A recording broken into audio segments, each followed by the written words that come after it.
fucking door! No. Julie. Hey, what are you doing? Don't you recognize me?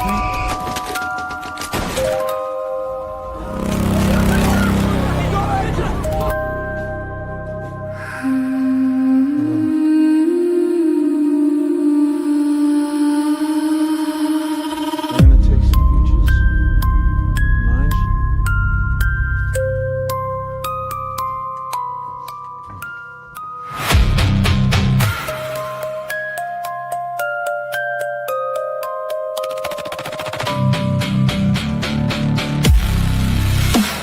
Follow her through a story. Tiptoes through flipping pages like dreams fading into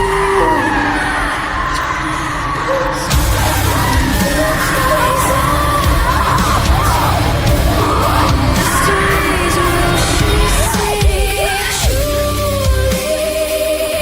Can she change the nightmare? Or are the pages set in stone?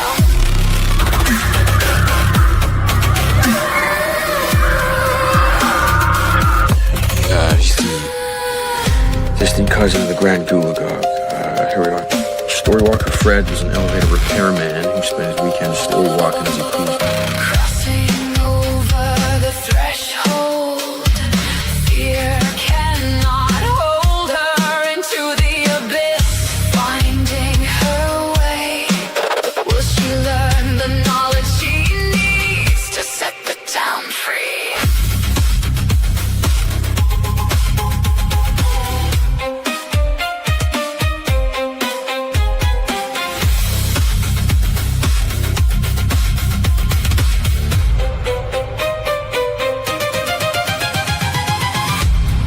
Lost in the pages, stuck in the story, somewhere through a faraway tree. Welcome, everyone. Happy Monday to you all. Hope you had a happy, fun weekend, especially for those of us in the States celebrating a great nation, 250 years in such a short period of time compared to other nations. I would say we've done a little bit, and we're still learning. We're still testing out that dream. So it's crazy to think, man, 250 years. I know. She's still Well- young in comparison, Dana. She is. She ain't that old. But welcome, everyone. Again, tonight we're going to dive back into the season and really all of the season, start looking back right now that season 4 has ended and the dust, so to speak, is starting to settle on the season. Where do we go from here, looking back, and the bittersweetness of it all as we're looking to the show's wrapping up. I mean, one more season to go. All the friendships made, all the things that we've researched together, the fun times, the crazy times, and the late night insanity, all worth it in the end. But now it's almost there, Dana, and it's very bittersweet. But I'm happy to join all you guys tonight and dive into it. So as always, welcome our awesome panel. Joining us, Miss Dana Marie. She's the best of us all. You guys should definitely love her and go check her out. She gives as good as she gets, and probably even more so. You won 2 awards this season. I did. You gave the best in the giveaways. I mean, what else can you not do, Miss Dana? I don't know. There's stuff I can't do. So Yeah, I don't believe it. Your magic somehow carries us all through. Yeah, Data is our light in dark places. So I do appreciate you as always. And for all of our winners, congratulations again this weekend. Make sure you have reached out to us. I know Dana's putting her list together of everybody, so be on the lookout. We do have a lot of you guys information. So for those who have not, there will be a list out there to kind of reach out to everyone and put the word out there. Yes. And I'm trying to think what else stayed on our end before I continue through the panel on what else do we need. I mean, I think That's it. So I did send out some messages on Discord. So make sure you check your messages in Discord to see if you got a message from me. We will figure out a way to put something up as far as a post on Instagram, because I know some folks are not on Discord and other means. So we're going to figure out how to get all the names out of people I'm still looking for. nice. So thank you, Miss Dana, for being the bestiest co-hostiest of all time. And now you're like the theory crafter. I don't care what nobody says of the show. I'm gonna Listen, keep look. I'm not gonna let him say otherwise. listen, it's just mine got confirmed already. There's still plenty that can be confirmed. So there's still one more That one season got a left. lot of it, though, Dana. I'm not gonna lie. That one was the And shocker. we're gonna see a lot of your guys' stuff can still come to be. So you never know. Yep, you never know. So hold on to them theories, because you never know when they might just happen in the crazy Even world. mine? Well, yours is coming Yours through did too. too, being a game and the told chessboard and the man in yellow versus the boy in white, and so yeah. I hope my disco ball theory comes true. Oh, but welcome, James. What's up, everybody? What's up? Speaking of folks, yeah, we had fun on your stuff. I do enjoy Mr. James's new channel. All of his bits he's putting out there, guys. You got to go check him out on Twitch and Kick, and his Patreon. He's got merch. He does. You got to go check out his bits, ladies and gentlemen. 2 more hours only. Oh! Until what? Do we get another secret? Till no more merch. What? No. You better get it while it gets good. Then people shit. Yes, it's good stuff. It's good stuff. Good quality. How you been, James? I know we're going to talk some Widow's Bay, because Dana will not let you not talk about Widow's Bay.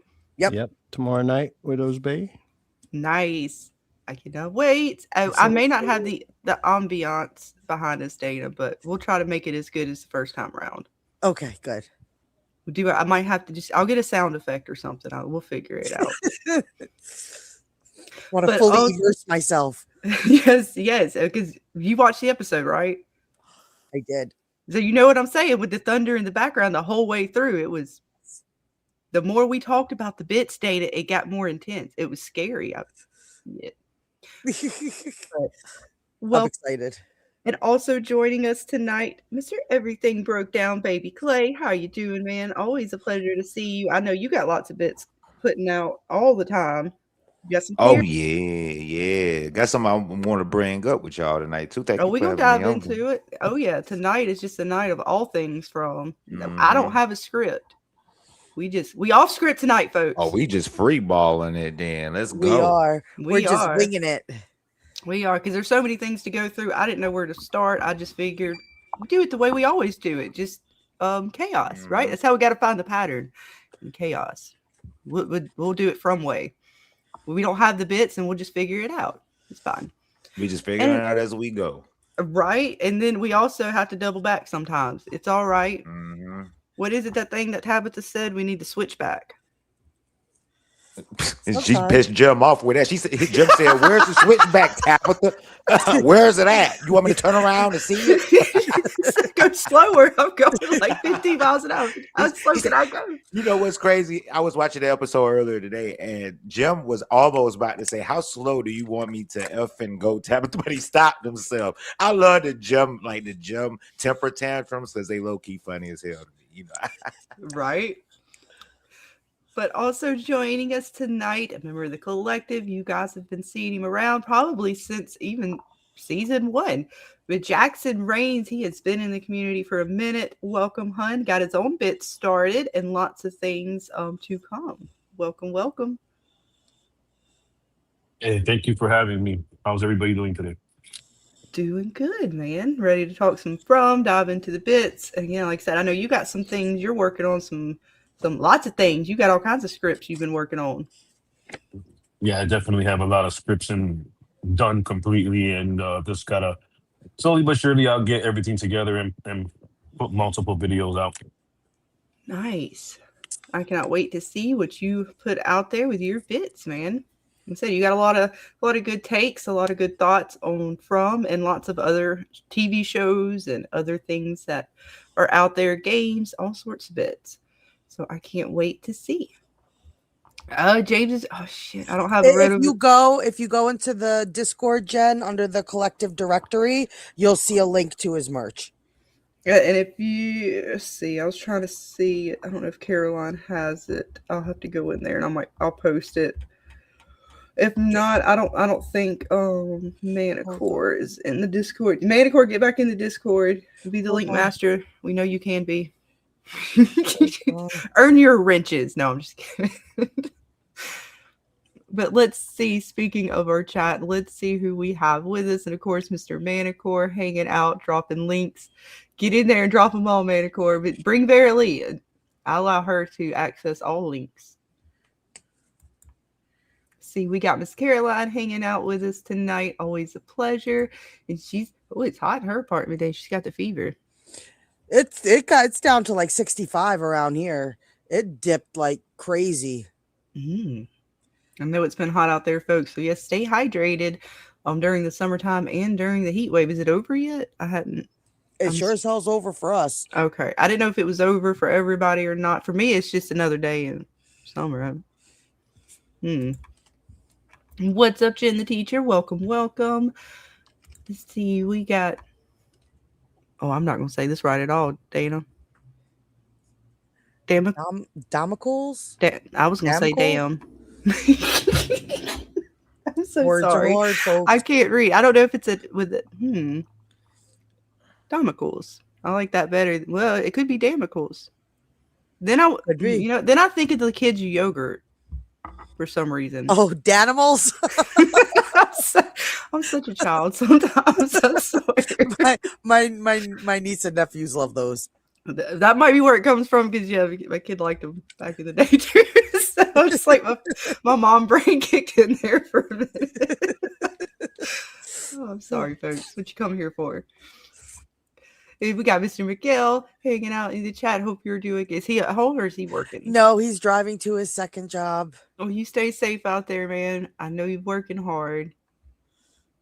I see Steph hanging out with us in the chat. Welcome, welcome. It looks like I got everybody. So yeah, we're just gonna kind of dive in. But before we'll dive in for a minute, because Dana and her magic, folks. Let me tell you, she works it. And we got a little message. We got a message from somebody. I'm not gonna tell you who yet. We had some options, and we got one. We're working on Dana, I should say, is working on some more. But we're going to give it a few more minutes, see if we can't get some more. You guys let them know we got a message. Everybody know out there. Get them in here so they don't miss it. But we'll give it a few minutes to let some more folks pile in. And then we'll see who our message is from. And I cannot wait to show it to you guys. But again, we're going to just dive into the bits. And Baby Clay, I know you is just scratching to dive into some things. And I'm actually going to find me some season 2 photos? Can you get a season 1 of Jade and Boyd talking? Do we have any photos of Jade and Boyd talking? Let me get into my season 1 folder.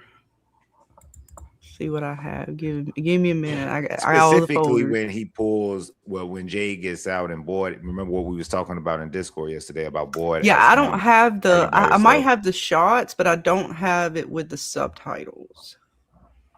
So let me see. I didn't even know I was going to have so many parts to this Toby and Jay shit, but I'm telling you, I've been rewatching From like it's a new episode. Like I've never seen it before. I'm not looking at my phone. I'm not reading a book. I'm literally locked in on the TV, and I'm noticing shit I have never noticed before. Like literally, right in front of our faces. Hang on. I don't have it with subtitles, but this is what I have. Let me bring this down. Bring those up. All right. And I may not have everything. So, and again, this won't be the last conversation, Baby Clay. So if we have to, we can go into Discord after or something. I can set up a better file. Okay. And again, for anybody, if y'all want to go over theories, I'm going to go ahead and put that out. Like anytime you want to go into a Discord with me or something like that, that way I can, if you want to talk about it, I can get the screenshots you like, subtitles. That way I know exactly what you're looking for ahead of time. We can I'll set up a folder for you. Hell yeah. You guys just let me know. Now I just want to know what chat and panel think about this. Now, at first, like I said, y'all know I put out a video about Toby not mentioning Jade, but scrap that. Scrap that. When Jade gets out the car, why doesn't he look in the front seat for Toby? Oh shit. I'm sorry, y'all, my bad. Now, that's my first question. When Jade gets up out this front seat, yeah, disorientation. He's for number one, the car ain't that fucked up. This SUV is not that fucked up. We assume that they are disoriented because of the accident or because they're intoxicated. But this Audi is just swerved off the road. Now, if he's high, is that a good excuse for him to forget that his best friend is in the front seat? That was if he was supposedly high, got in the back seat for a hangover. I've been hungover, I've been high, but I never forget the people I came with. Literally, I never forget the people I came with. But my point is, and see, I don't know, because I'm gonna have to go back and really watch that, because like go back and really it's very watch it particular.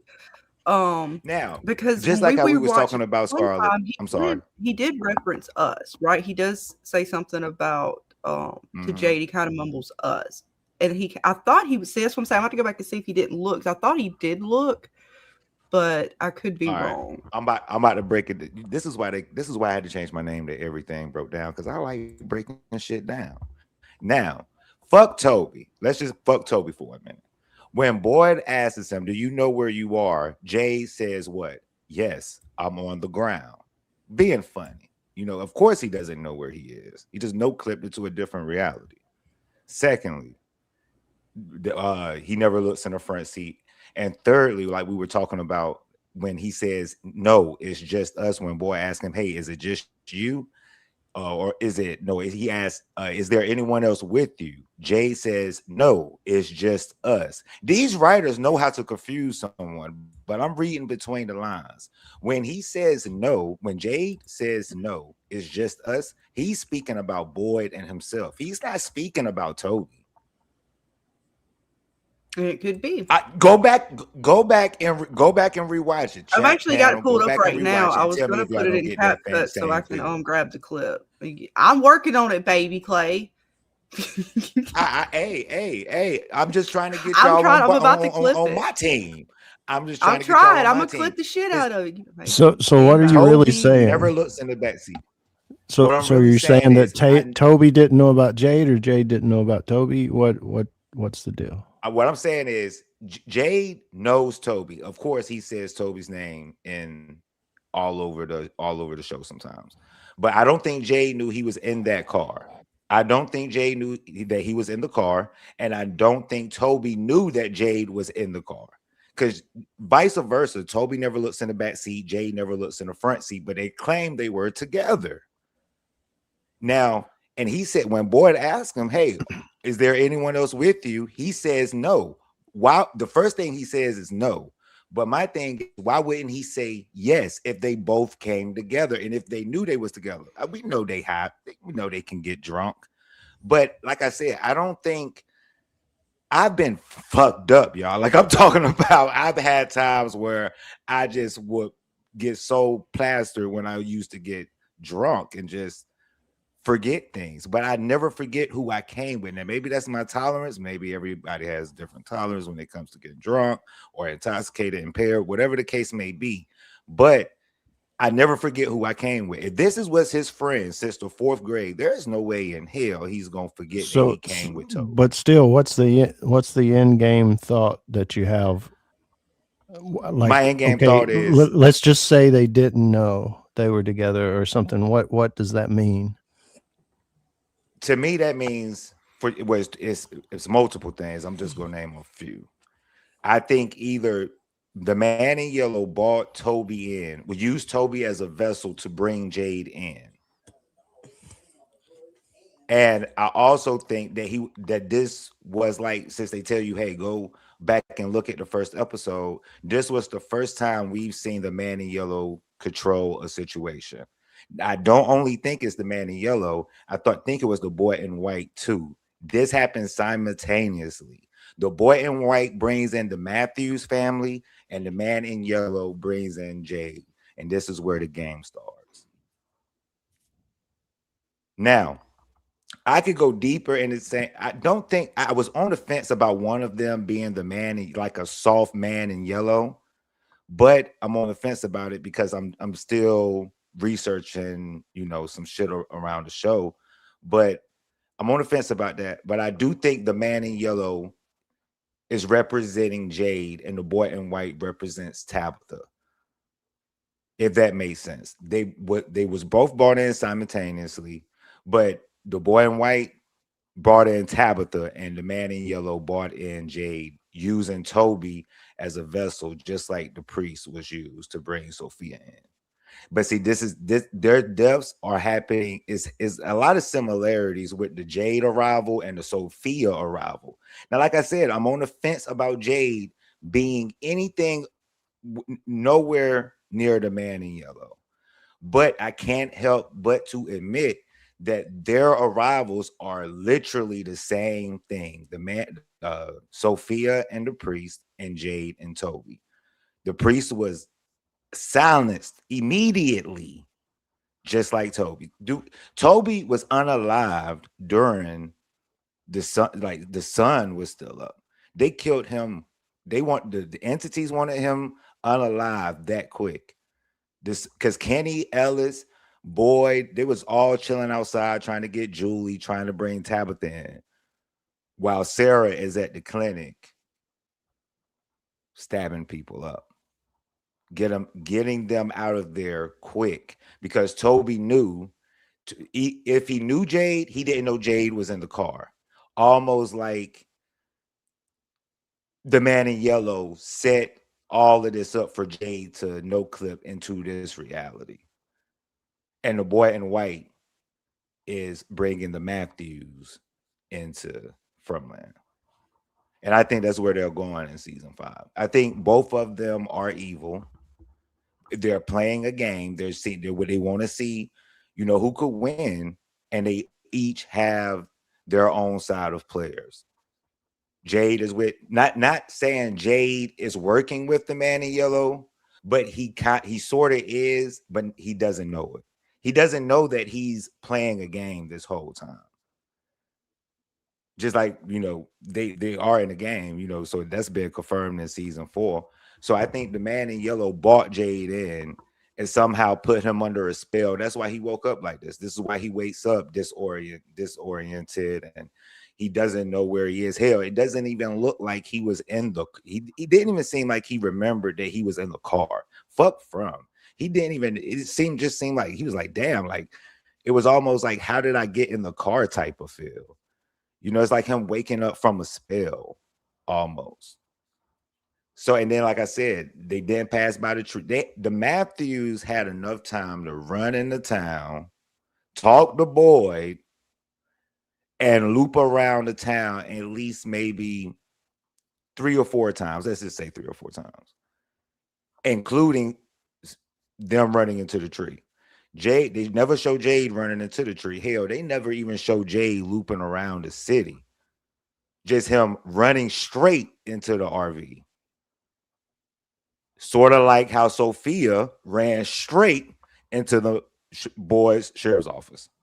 So, I mean, I'm just, I understand that, the same thing could maybe happen sometimes in a show and it may not mean nothing. But in a show like this, those type of patterns mean something. This is a mystery box. So those type of, patterns mean something to me in my eyes. How quickly Sophia, of course, Sophia wanted the priest dead. If the priest was still alive, he'd be like, hey, that's not my damn daughter. You know what I'm saying? I just get the feeling that Toby would have, if he wouldn't have gotten unalive that day, he would have said either two things. I don't know Jade, or damn Jade, I didn't know you was in the car.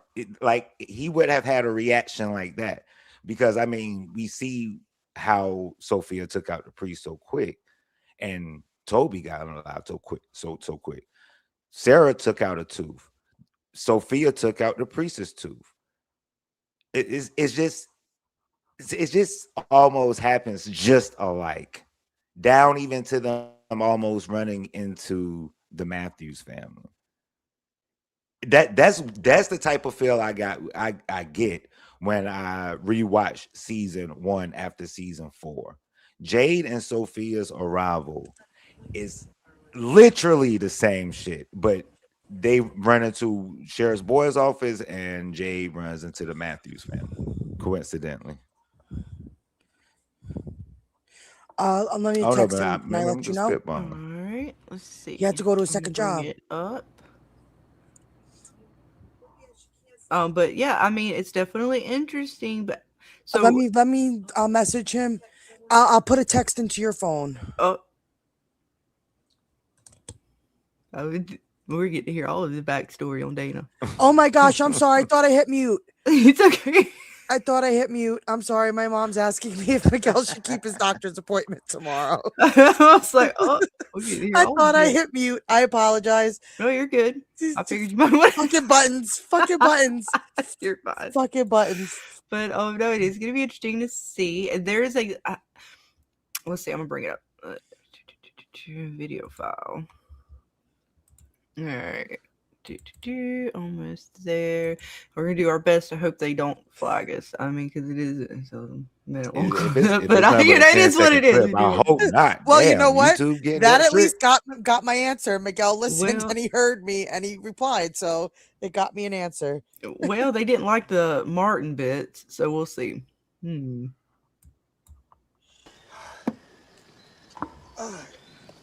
All right, so our boy's gonna be coming out. I'm gonna turn the volume down for now. Yeah, he's gonna be coming out the car. He is a little. He is not in a good state at the moment. Let me see what happens.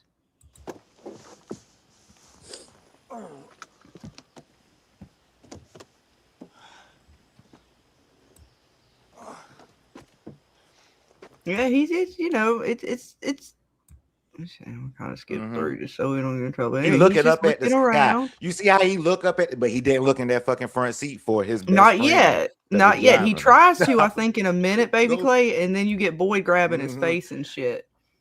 Okay. We'll see. We'll see.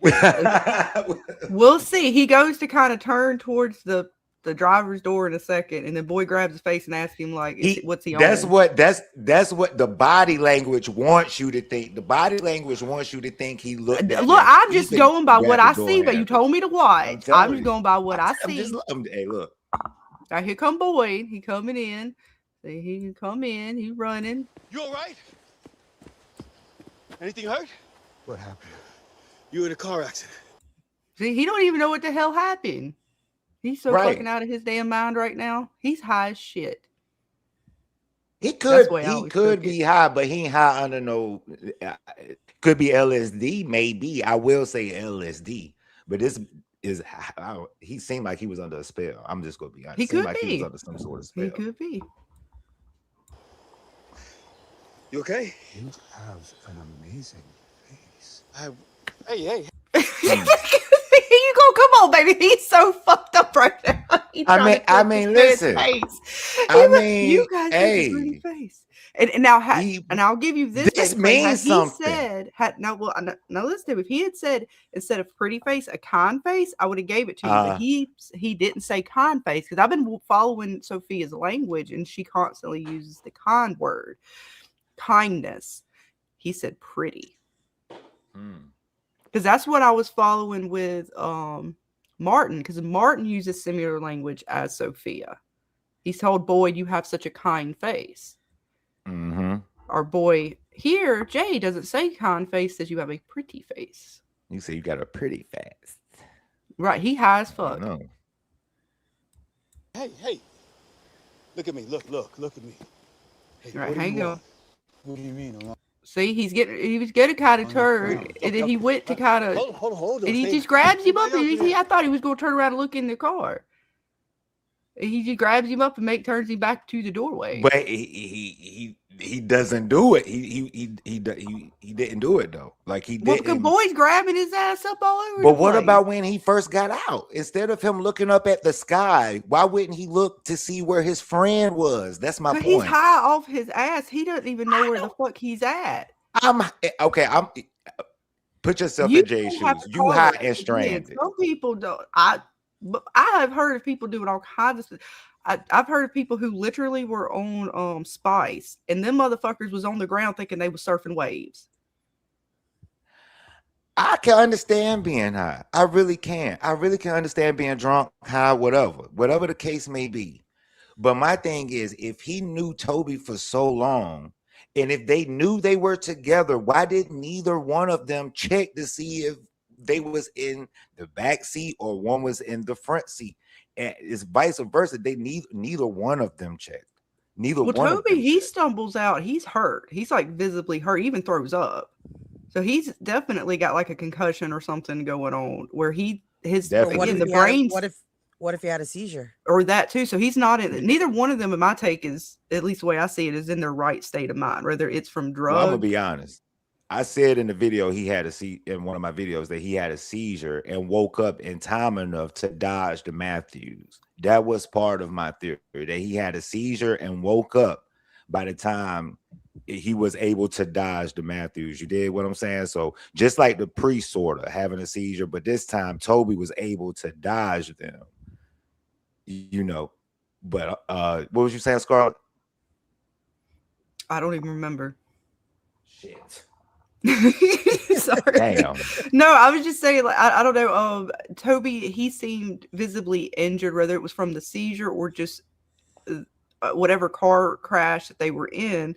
He was visibly like had head injury, whether it was from the man in yellow, the boy in white, fucking with him the same way that Elgin got fucked with on his arrival. But Elgin was asleep, and the man in yellow had to physically touch the preacher, as well as Ethan was he was like going into shock when he went through his. So there seems to be rules on how they would end up having the seizure. So the only way I could see Toby having it would be from the boy in white. Because the way that it seemed like the boy in white gave his to Elgin, gave it to Ethan, was not by touch, but when they were almost in like a sleep or like out of it type state, which of course these two were in sort of an out of, especially Jade, because when he comes out the car and he's looking around, to me that seems like somebody who's high off their ass. Because I've seen people on like different kinds of like mescaline and spice and stuff like that, and they're literally just looking at the fucking clouds and shit, and they're out of their fucking mind. And that's what he reminded. Like, I don't know what he was on, but he reminded me of like friends I knew back in the day who would take like spice and mescaline and stuff like that. I mean, hey, look, that could be 100% true. He could be high. He could. And I give you that Toby could have came in with a seizure, but then I still would have equated that to the boy in white as opposed to the man in yellow. That's just my take. But that don't mean nothing. That's just my take. And you could be right. And when it comes down to it, Baby Clay, when it comes out and you was right, like, damn, Baby Clay, you had it. Holy shit. I was so surprised. It's just like it's odd. It's the patterns are, because we know nothing about. Do we know if Christopher was by himself or not? Well, they showed something with this season, which was, I guess, supposed to be them coming into town, maybe, and it didn't show Miranda getting in a car crash. At least that's what I've heard people say from that one. I'm gonna add this photo back because I don't want them maybe tricking and. Don't get caught tripping. Up. But yeah, look, they tripping too much. We trying to theory craft here, man. Let us craft. The end game is that like What's I said, I'm going on a plethora of videos. Everybody, all you guys and gals joining us tonight. Sorry, I got caught up in the bits. TCP, everybody, welcome. We're actually going to show something here in just a minute. A nice special surprise that Miss Dana worked her magic for. We're going to show that in a minute. But yeah, go ahead, Baby Clay. I'm going to let you finish this. Oh, no. I was just about to say, James, what is the end game? What would be the reveal of Toby or Jay if all this is all said and done? And like I said, Victor draws a now season 1, episode 2. Victor draws a car while Ethan is explaining about the drawers on the wall and the spider coming down from the ceiling, et cetera, et cetera. If now what I was thinking was at first, Victor was just drawing the car he remembered if he arrived with mom, if they got into an accident. But then I said, this is a mystery box show. So what if he was painting the car yellow because he knew he was remembering something without knowing what he was exactly remembering, and was drawing the car yellow, representing that the man in yellow brought Jade and Toby in once again, because But those, are you talking about the ones he found under the peach truck? no.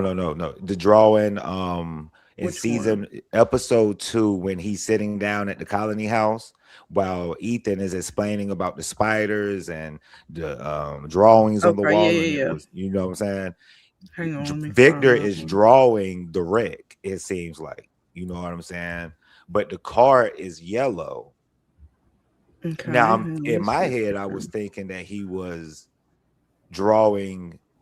At first, I thought he was drawing something he remembered from his past. But now that I'm rewatching it, I wonder if he was drawing Jade and Toby's car, which is the yellow car, and the Matthews RV, which is the vehicle laying sideways. That's like, I thought the drawing of the RV was sit sideways, and he drew a yellow car. Now he could have drawn any color. He could have made it black. He could have made it green. But why make it yellow after what we know now? Knowing that we have a man in yellow, what was the significance of Victor drawing this yellow car?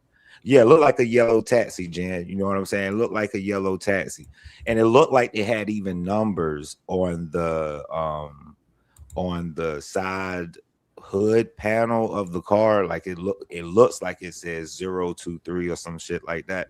But I'm thinking that this drawing represents the wreck. But why is the car yellow? Like it's I could be looking too You deep said it was into during it. his Ethan's little Ethan's little seizure, dialogue. yeah, his seizure situation or whatever, and he talks about. Okay, hang on, I'm gonna try to find the image.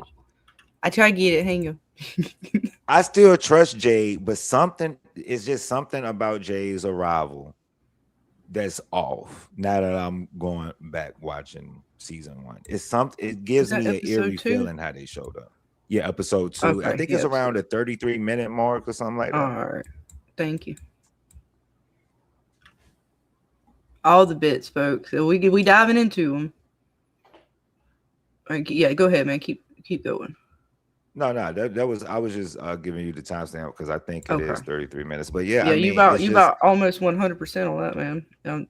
It's too weird. It's weird how everything about their arrival is similar to the priest and Sophia, right? Like literally identical.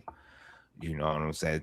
Toby didn't even, he was literally about to say, I shouldn't have something, blah, blah, blah, blah, or why? You know, he was about to say something, but Sarah just immediately gave him the kiss of death, and he was out of there, just like the priest. The way Sophia unalived the priest was almost like how Sarah unalived Toby.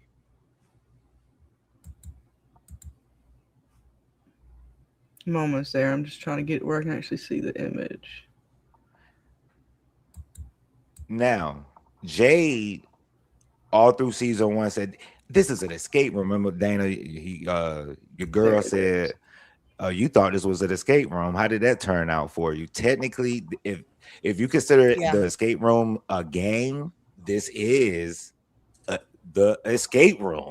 You know what I'm saying? Like, if this is a game, and if you consider the escape rooms as some type of game, technically Jade was right from the beginning,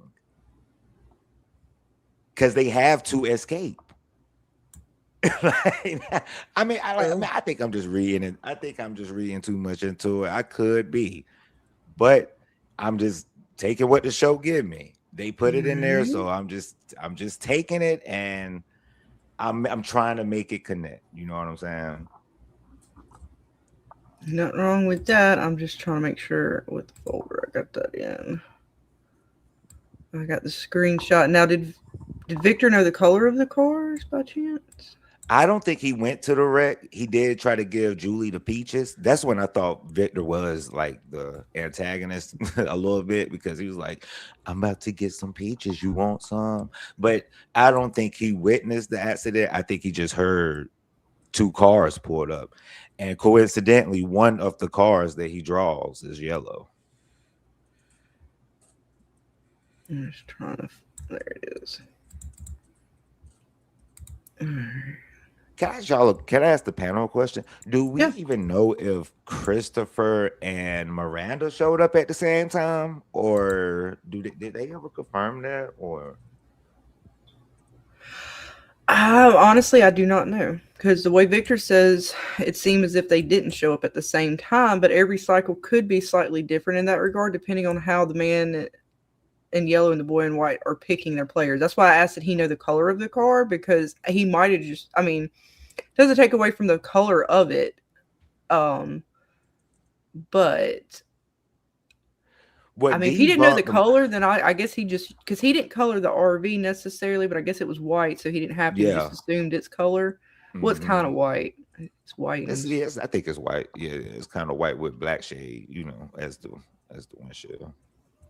So I think they did, right? Though, kind of confirm that Victor and Miranda and Eloise came in at the same time as Christopher. Did they? Just in the sense that the way Victor said it, he said that hasn't happened in a long time. That's special. That's a special thing that happens. And I think it's special because it's the two main players of the game coming in.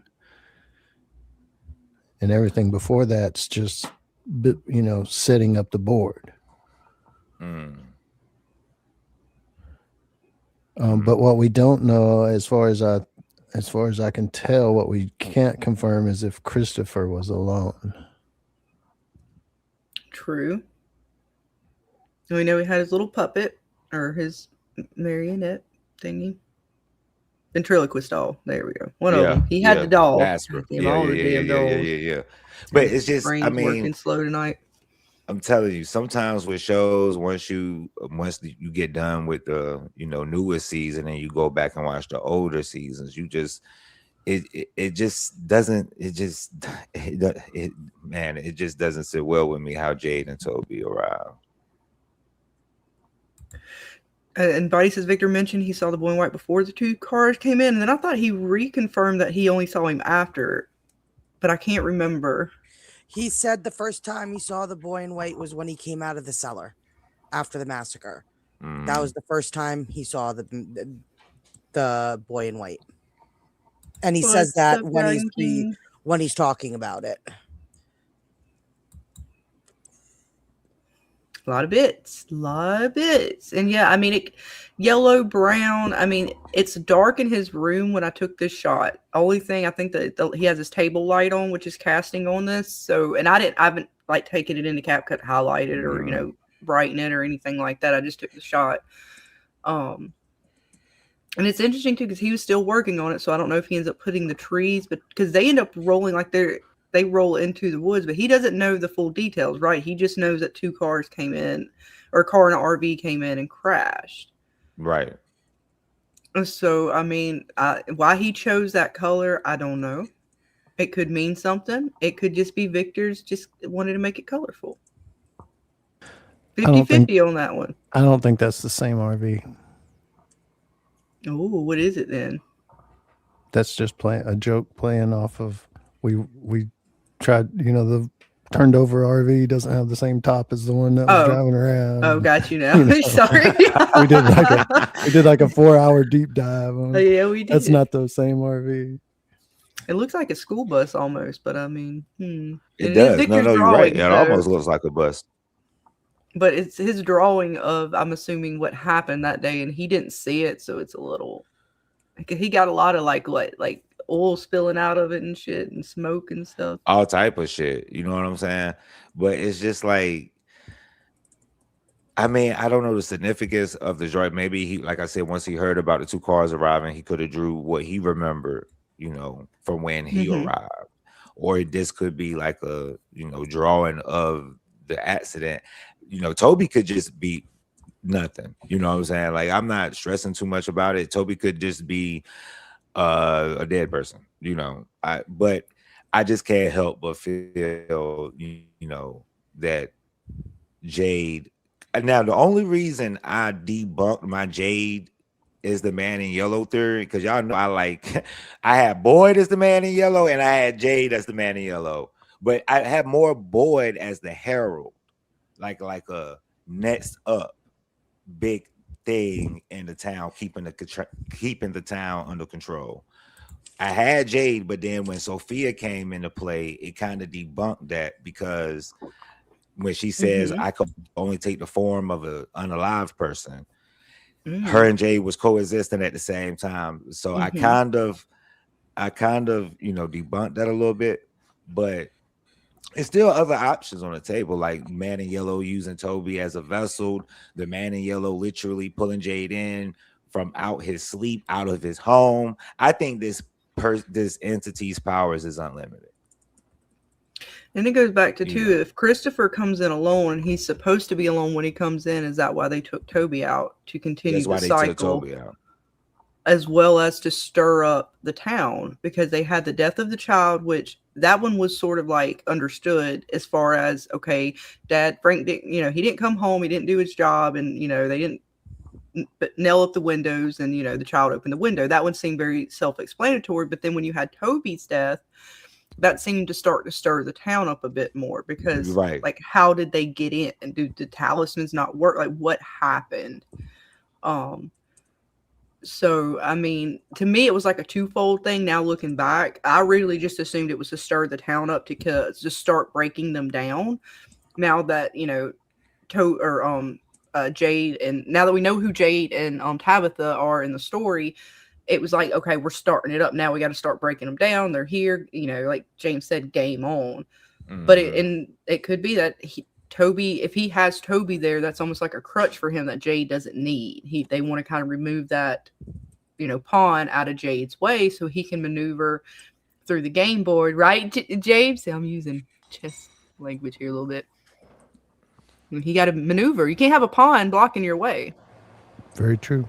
Kill that little bastard. I mean, sometimes you sacrifice a pawn in order to, capture the.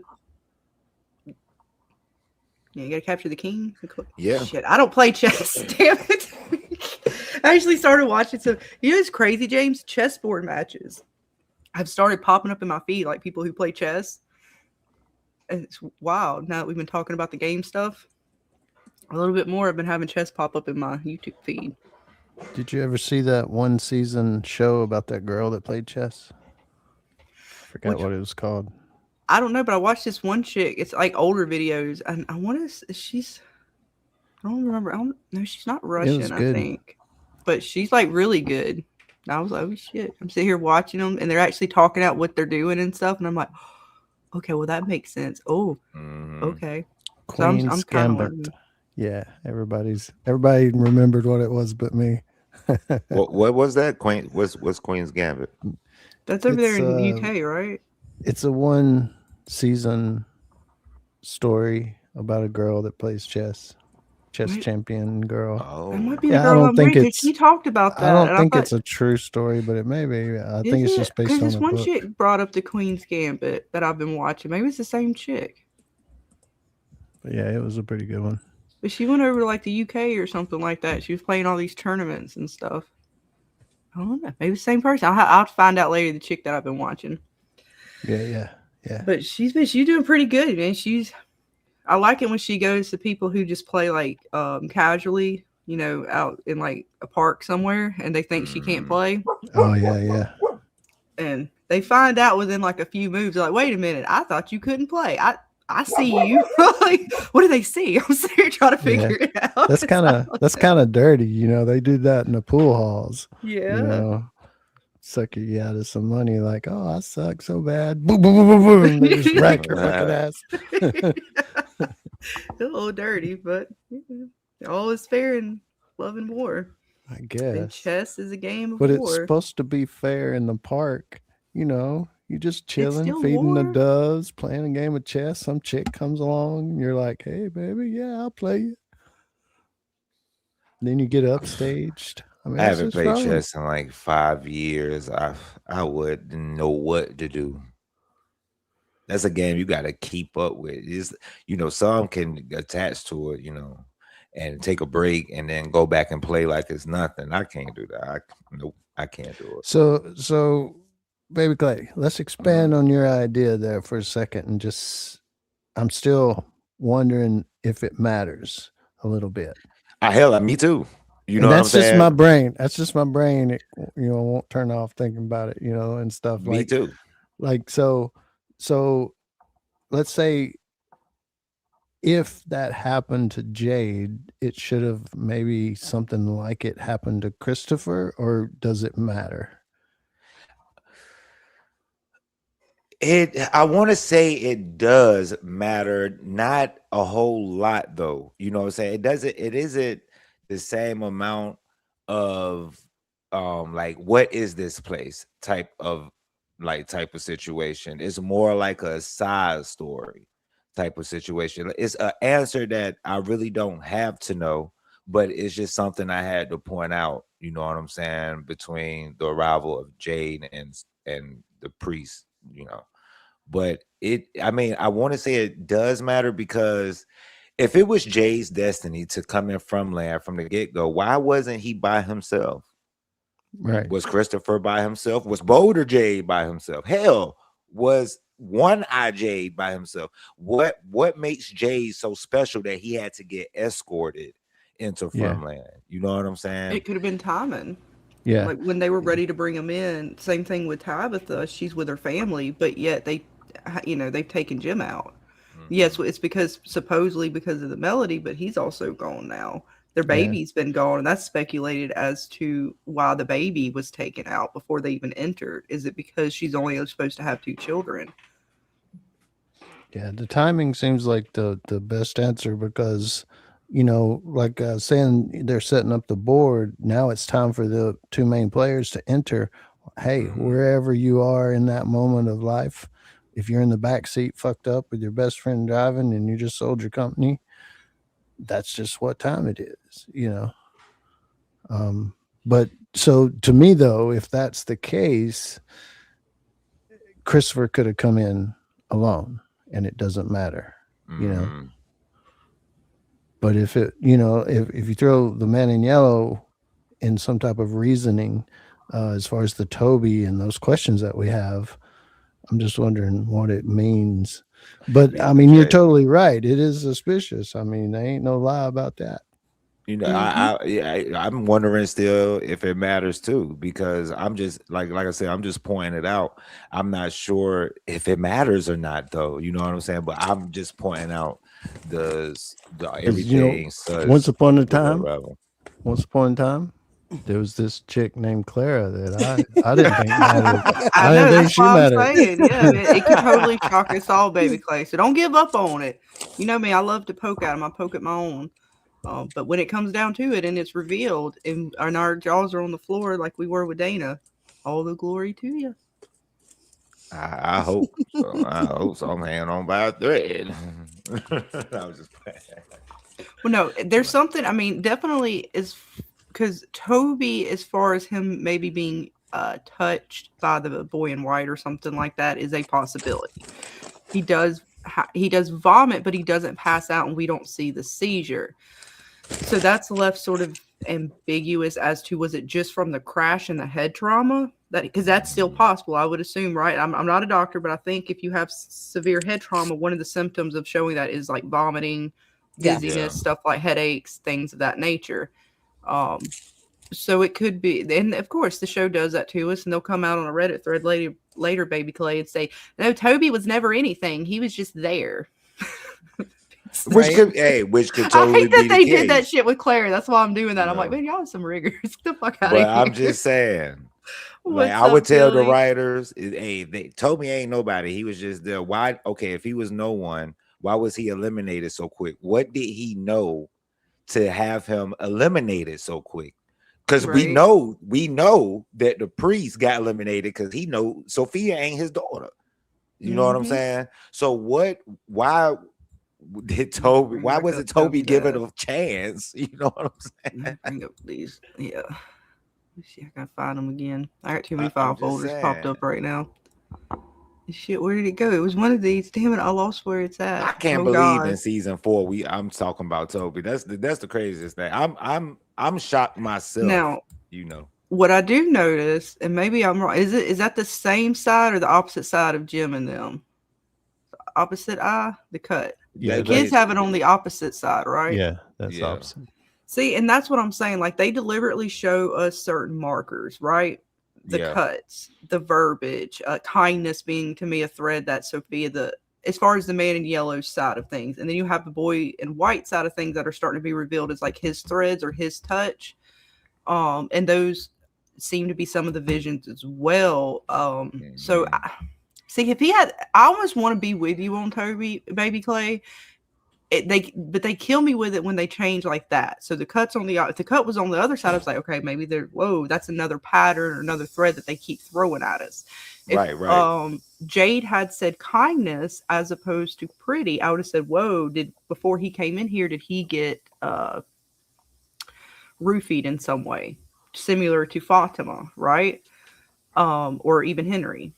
But then they make sure to not add that in there. So I'm like, is it just literally this is just him coming in and Toby is sort of he's a pawn being used as the catalyst for the start of the game. So yeah, he brings him in there, but he's not of any value to Jade in the game. If anything, he's going to hinder Jade's progress. So we got to just go ahead and take him off the board. And it might even be a thing where the boy in white gives up this pawn, right? Because the man in yellow talks to Sarah, I'm assuming, and gets her to take out Toby. She rips his tongue out, stabs him in the throat with a screwdriver first, I think, then rips the tongue out.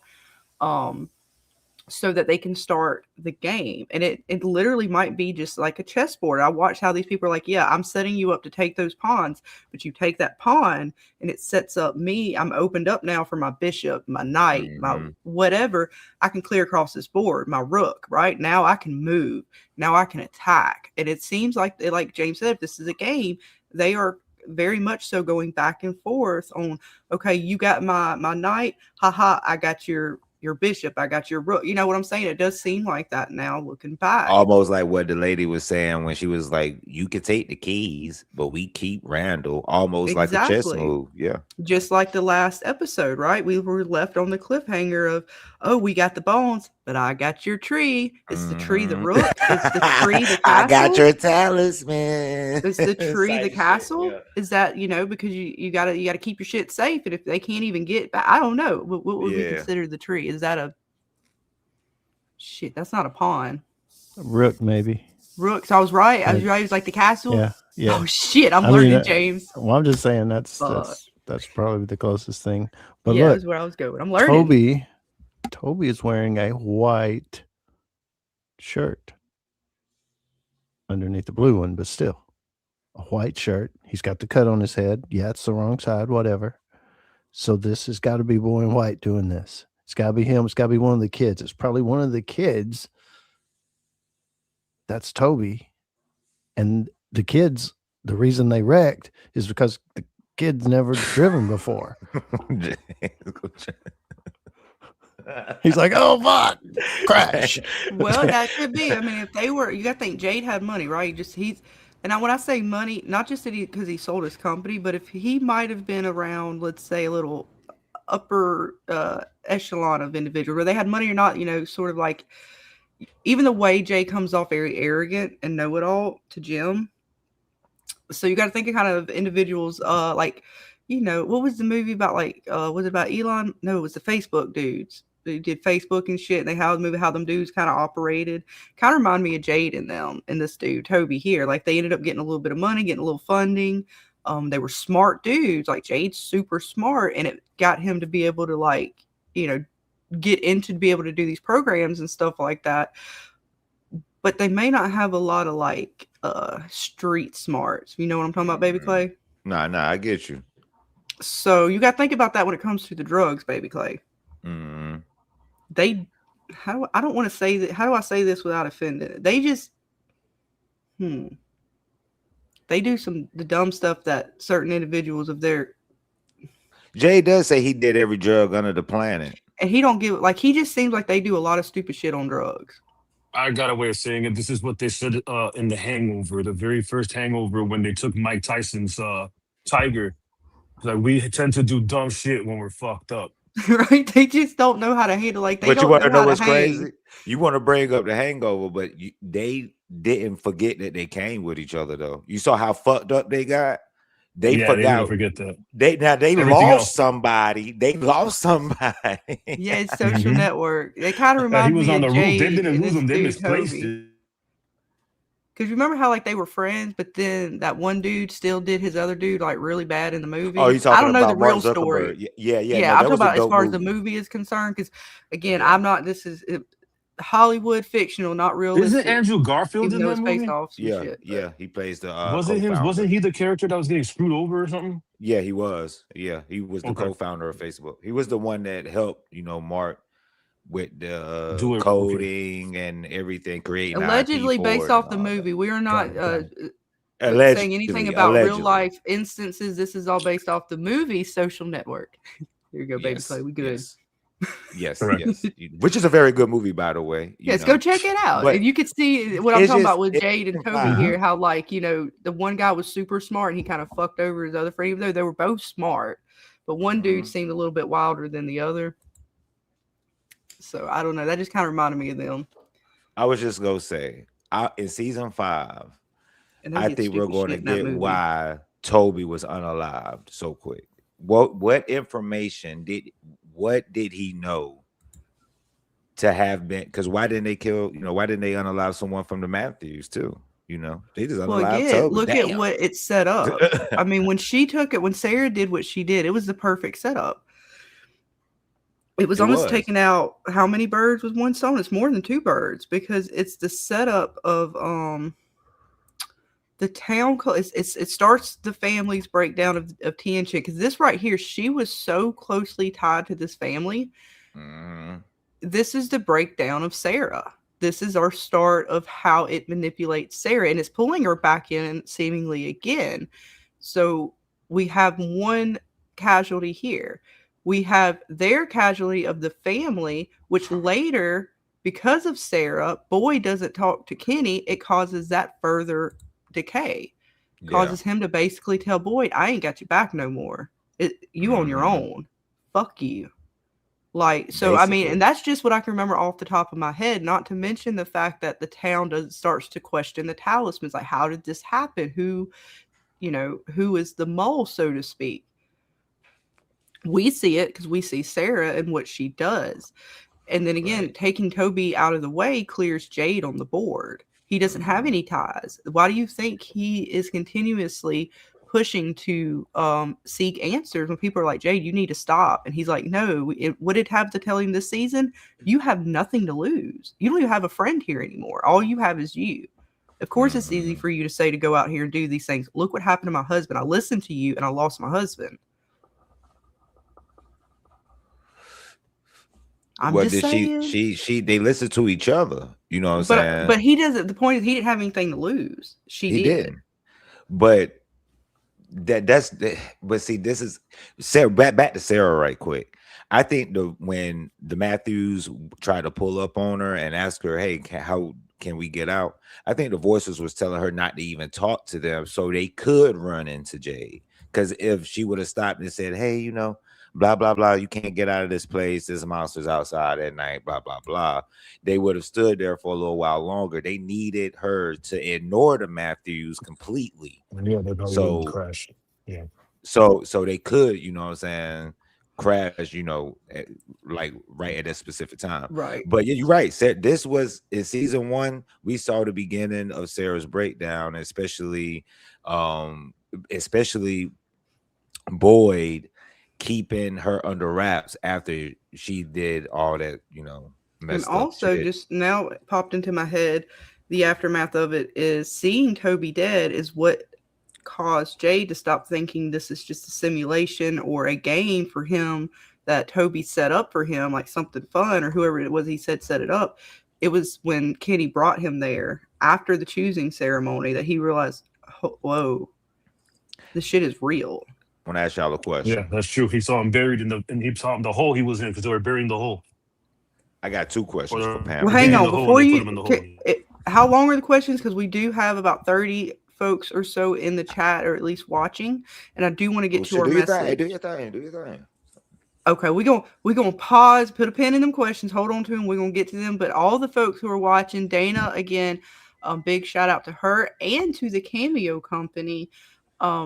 Dana's Magic has come through, and so is the Cameo Company, and they have a message, a very special message to all of us from Dana. It's Victor.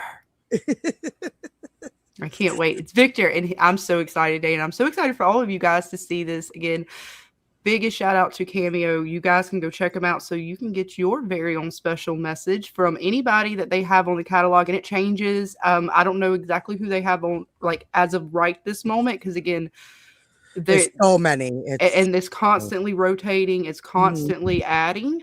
If you email email them to request someone, yes, that is a way to push for a particular cast member, not just on From, but a wide variety of what shows and movies. Yeah, so that's how they got Boyd. Enough people requested him, and it was for a limited time, and so you never know.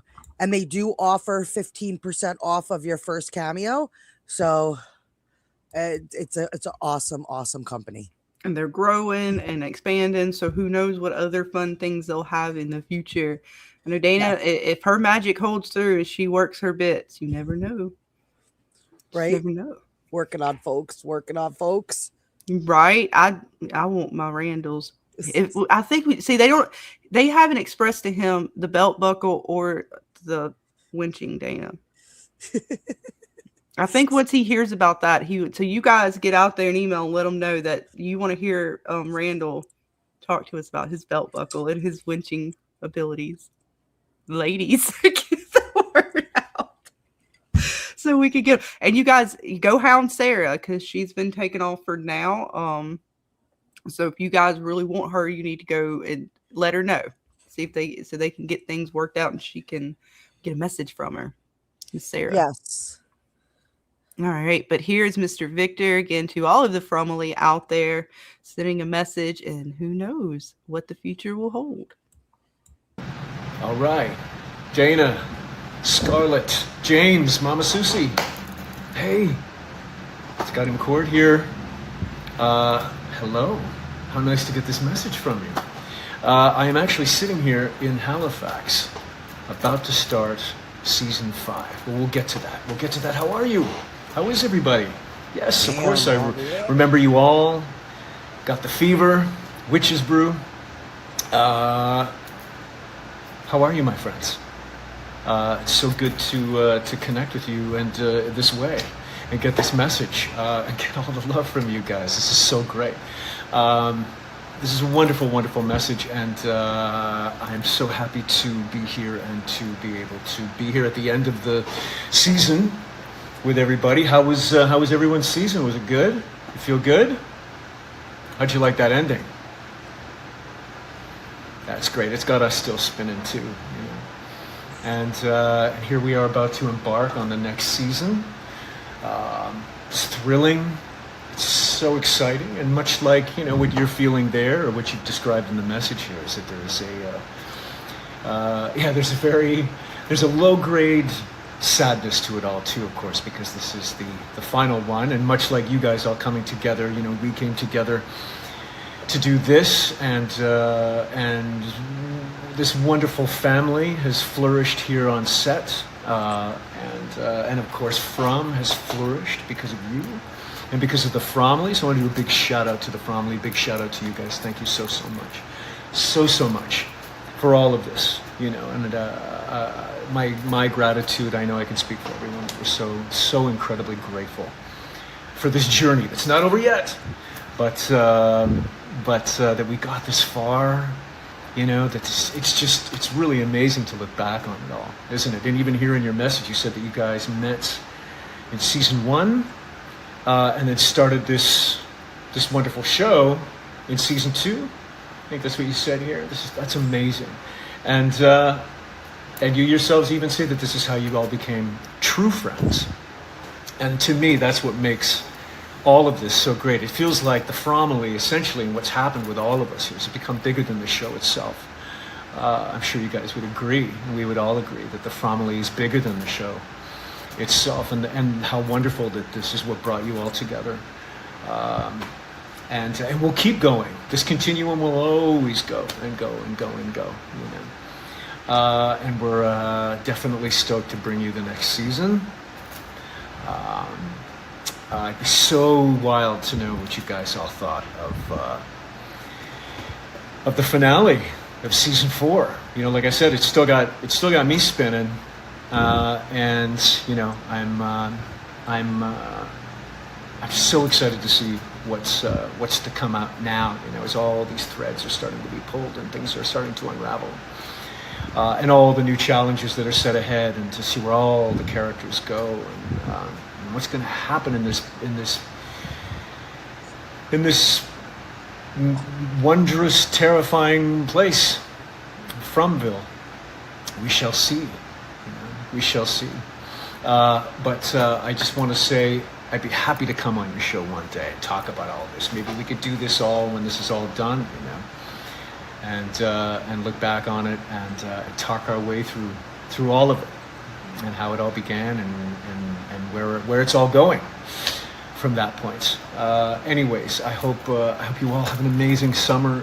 Thank you once again for just keeping the dream alive, and this entity, this Fromily, growing and giving, and so loving, and you have my deepest gratitude.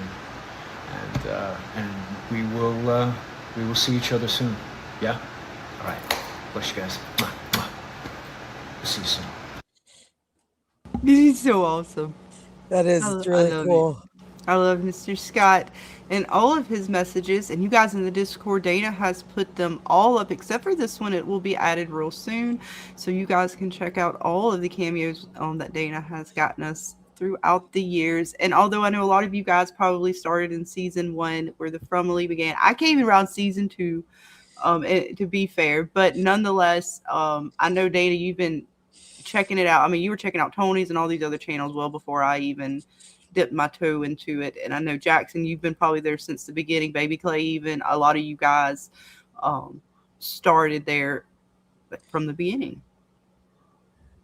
All the friendships we've made along the way. Damn right. You want to know what's crazy? A lot of us was raised on Scott McCord. I raised my son on Scott McCord. That's crazy, right? Like how, because he played a voice. He used to be a voice actor for Total Drama Island. I used to watch that shit every day after school. And then my son watched Paw Patrol. So he voice acted on Paw Patrol too. Scott McCord is literally a living legend. Shouts out to Scott McCord. And I'll show it again before we wrap tonight, so that anybody who is popping in and who didn't get to see it, well, hopefully you guys will get to see it later, or you can see it on the playback. But I'm sorry, Dan, were you going to say something? No, it's just he's really nice. He's one of the nicest people that I've met dealing with Cameo and talked to. So it'll be excited if we could actually get him on the show. I know, right? We're gonna try to reach out on X and things like that, see what magic, use a little bit of Dana's magic and maybe a little Fever magic, and we'll see what we can come up with. I hope we can. It'd be really cool. Yes, it would be. But tell him to come as Victor so we could talk to him right quick before season. I wish we could. Look, we ain't got there yet. We got the message. What you put this? You got what, a day and a half ago or something? Something like that, yeah. So we just literally got the message. probably yesterday. So yeah, we're gonna see what we can do. We're gonna definitely get it out there, get the word out, and see if we can't get him. And again, depending on what their contracts are and what MGM allows, fingers crossed, we'll see. If not, now that the season's over, maybe they'll be more free for interviews and things. Fingers crossed. Yes, fingers crossed. Let me bring that down. I'm going to bring this back up. And yes, you guys were talking about Victor's and his claims of seeing his first meetings with the boy in white. Something doesn't add up. So yeah, I thought there was more than one claim, but then it was almost as if he super verified that it was after the massacre. So I'm going to have to go back. If you guys put it in the Discord, what episodes those claims are, and I can... Again, we're going to start having to do some Discord voice channel situations with you guys so I can really get some folders together and we can put our murder boards together before next season. Connect the dots. Right, now we got all sorts of bits. And y'all were talking about also Jade's, the rope around his wrist. And was it a bracelet or rope? So let's see. Let me see if I think it's in this folder. I got too many opened up in the current moment. Good night, Sit and Span. Good night, hon. Let's see. It's past that. Crash. Jade. All right. Oh, I can't. Let's see. I'll see on this bracelet. So is this there? Well, there's this bracelet. There's this little bit of rope. Let me see if I can get a better. Looks like a Fitbit.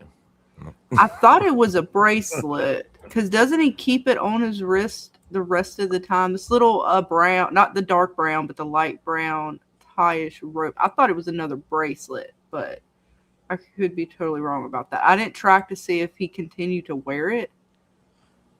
Mm-hmm. Let's see. I'd have to go into our recent bits. Nope, the bracelet, all the bracelets.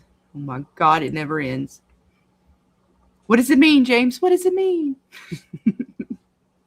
It means the disco ball is about to come out. Well, Scarlett, bracelets starts with B. Mm-hmm. So does belt buckle. Oh. What kind of bracelets are we talking? Are they connected bracelets? Do they have a chain in the middle? Did Jim wear his on his right hand? James didn't answer my question. Right? No, hang on. Don't let James get out of this. Do they have a connector in between the bracelets, James? You know, I think any option is available. Are these like connected in a different means? Are they connected at all? What kind of bracelets are these? I'm curious if they go with the belt buckles. You know, it's not clear in the photo provided. Well, he's got a couple bracelets here. He seems happy about it. He is bound. He's also in handcuffs, yep. That's what I said. He's got a lot of bracelets. He's got a few. What's up, Heather? Welcome. Came in at a good moment. But let's see. I gotta you distracted me, James. I was gonna look at our recent Jade. How dare you? Oh God, what file folder is it in? All right, hang on. Stand by, folks. Oh my goodness. Let's see. RJ, does he still have his wrist bracelet on? Let's see. I gotta find a J. That's Roger. Don't mind Roger or Patty. That's the second time passing, by the way. Fuck Roger. Yeah, I said it. He had to go. I'm hoping Patty's next.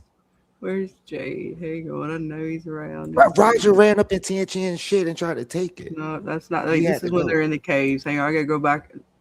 All the lightning. Before the lightning. Fuck. Jade. Oh, God damn it. I only have dark pictures in like the last couple episodes. Hang on, wait.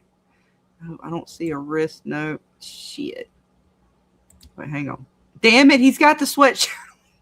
Piece of shit, Jay. Let's go back. Where was he naked at? What episode was that when he was in the water? Whoa.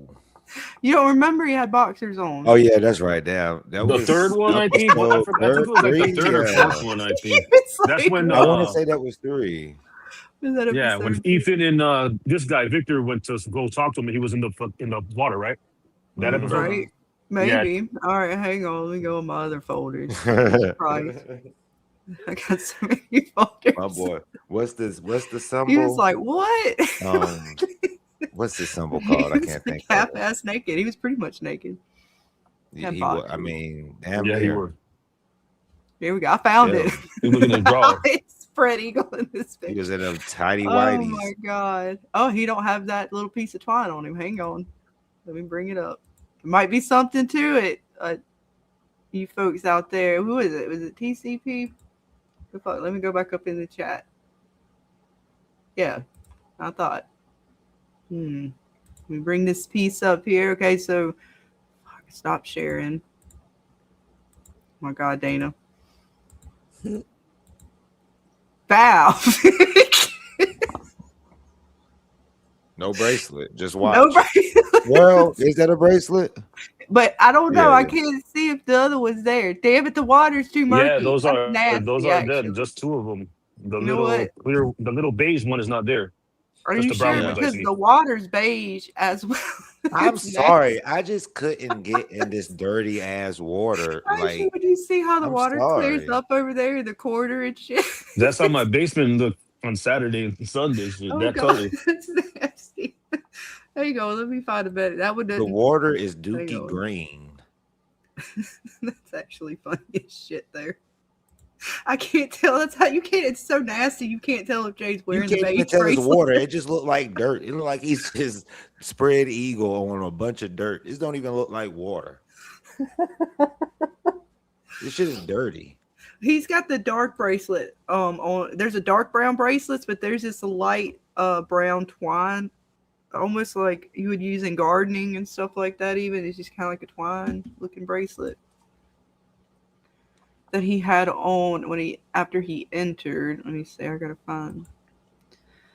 All right, let's see. I wonder Let me if get a those better boxers were white until he got into the water. one. I don't know. Honestly, I think I don't want to think about it. I'm trying to find a better one to Jay. Jade. God damn it. Then he puts this one. Wait, it's still there. That's the twine.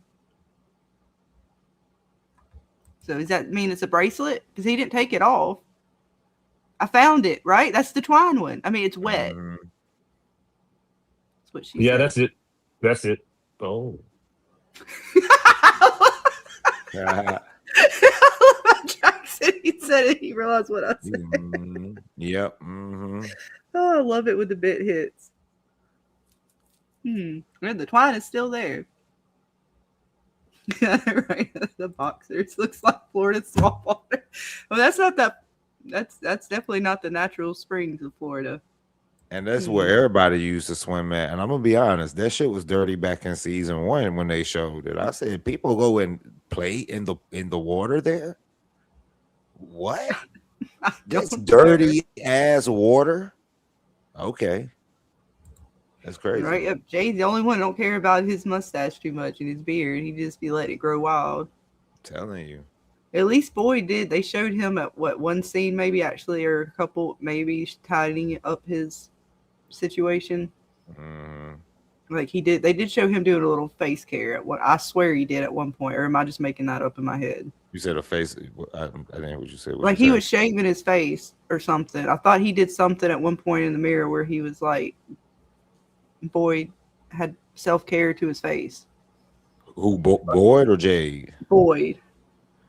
I never remember seeing Boyd shaving and fucking up. I could be wrong though, but I could have sworn, I could just be making that up in my head, but I could have sworn they showed him tidying up at one point. I had to go. I can't. That's not a confirmed thing. They showed what it was. I think I know what you're talking about. What it was, you talking about this scene where he yells in the mirror. It's not from this season. The only one I'm thinking of, It's it had to from been in season like 1, I season think. 1 or season 2. Yeah, he's in the I could have sworn bathroom he fixing was his like. shirt. Yeah, I know exactly what you mean. And I could have sworn he was like, maybe he didn't shave, but I could have sworn he did something. But I had to go back. He was just releasing his. Boyd trims his beard before he was at dinner with the Matthews. With the First time. Matthews. Okay, see, I thought he did, and we'll have to go back and double confirm it. But at least I ain't the only one that remembers, so I'm not crazy. He's like, ah. Yeah, then he yells. Okay, yells. so he did shave in that scene. Okay, I thought, look, it is not the first time, Baby Clay, that we have created a scene that did not exist. We did a Yellow Jacket. But I remembered it. I remembered it. As soon as I said, just I don't wasn't think, sure. and then I said, hold on. He scissors. Okay, yeah, he used the scissors. Okay. Thank you, Heather. He was like, ah, and then went to go meet the master for a nice chin. Y'all didn't say hey to Vic. I didn't even know she was here. I never saw her. What's up, My Vic? bad. Hey, Vic. Damn. Hang on. You know what, Vic? I'm gonna give you something. Fever, you're on fire. Welcome to the burning desire. Hey. She gonna still be massive. I'm still gonna have fucked up. I feel like a dude right now that you gotta give her the drum. Forgot, like, the drum what roll, the birthday Starlet. was. You know what I'm saying? Like when you forget it's their birthday or the anniversary or something. James, I know. You didn't say hey. Hey, Vic. I mean, she come in right after the naked Jade, so everyone was all discombobulated. Yeah, we just got done talking about the belt buckles, and we saw Jade spit spread eagle in the water or the sewage. Baby Clay, hope Patty hasn't been swimming in there with her unbandaged wound. You fucking right. Infecting everything. Oh my God, that's nasty. Wait. Ugh. Oh, there it is, stuff. Yeah. Oh God, poor Patty. If she would look, I know technically, no, she shouldn't have died. The only reason I wanted her to is because they let her ass go out there in the first place, and I knew she was going to be a casualty. You know what I'm saying? She seemed like a pawn, casual, like an easy one for the monsters to grab a hold of for, Jade or whoever else to get out, right?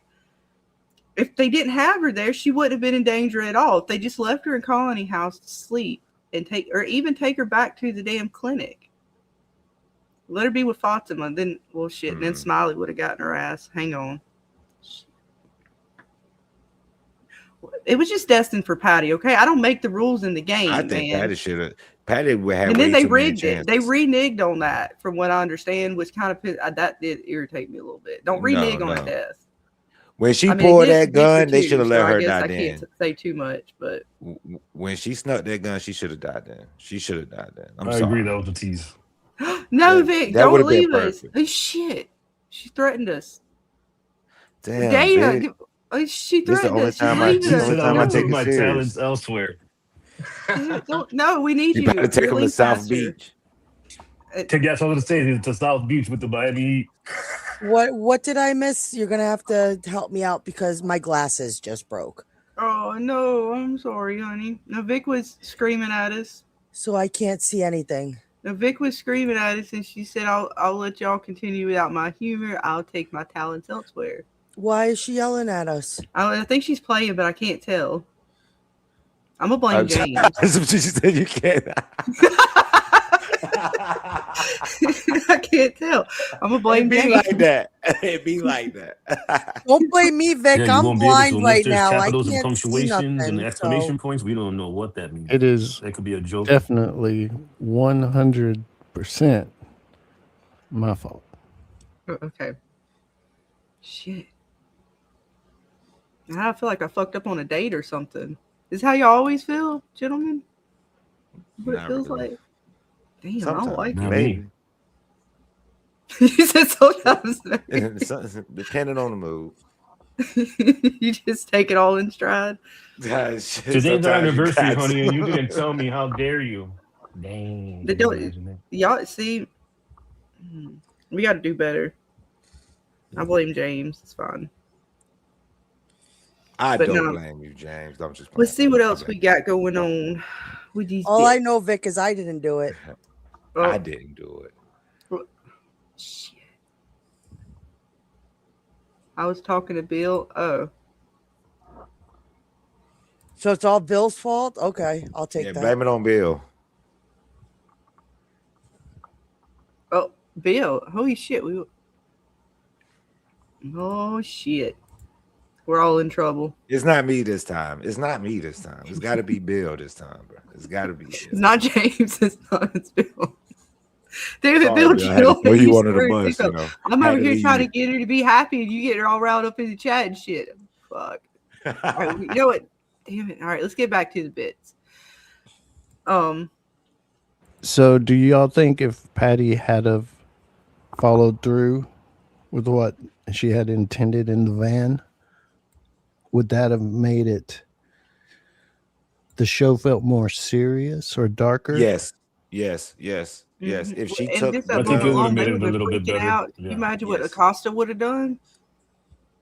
Well, no one's killed themselves, right? And people like that we know besides the one who hung himself.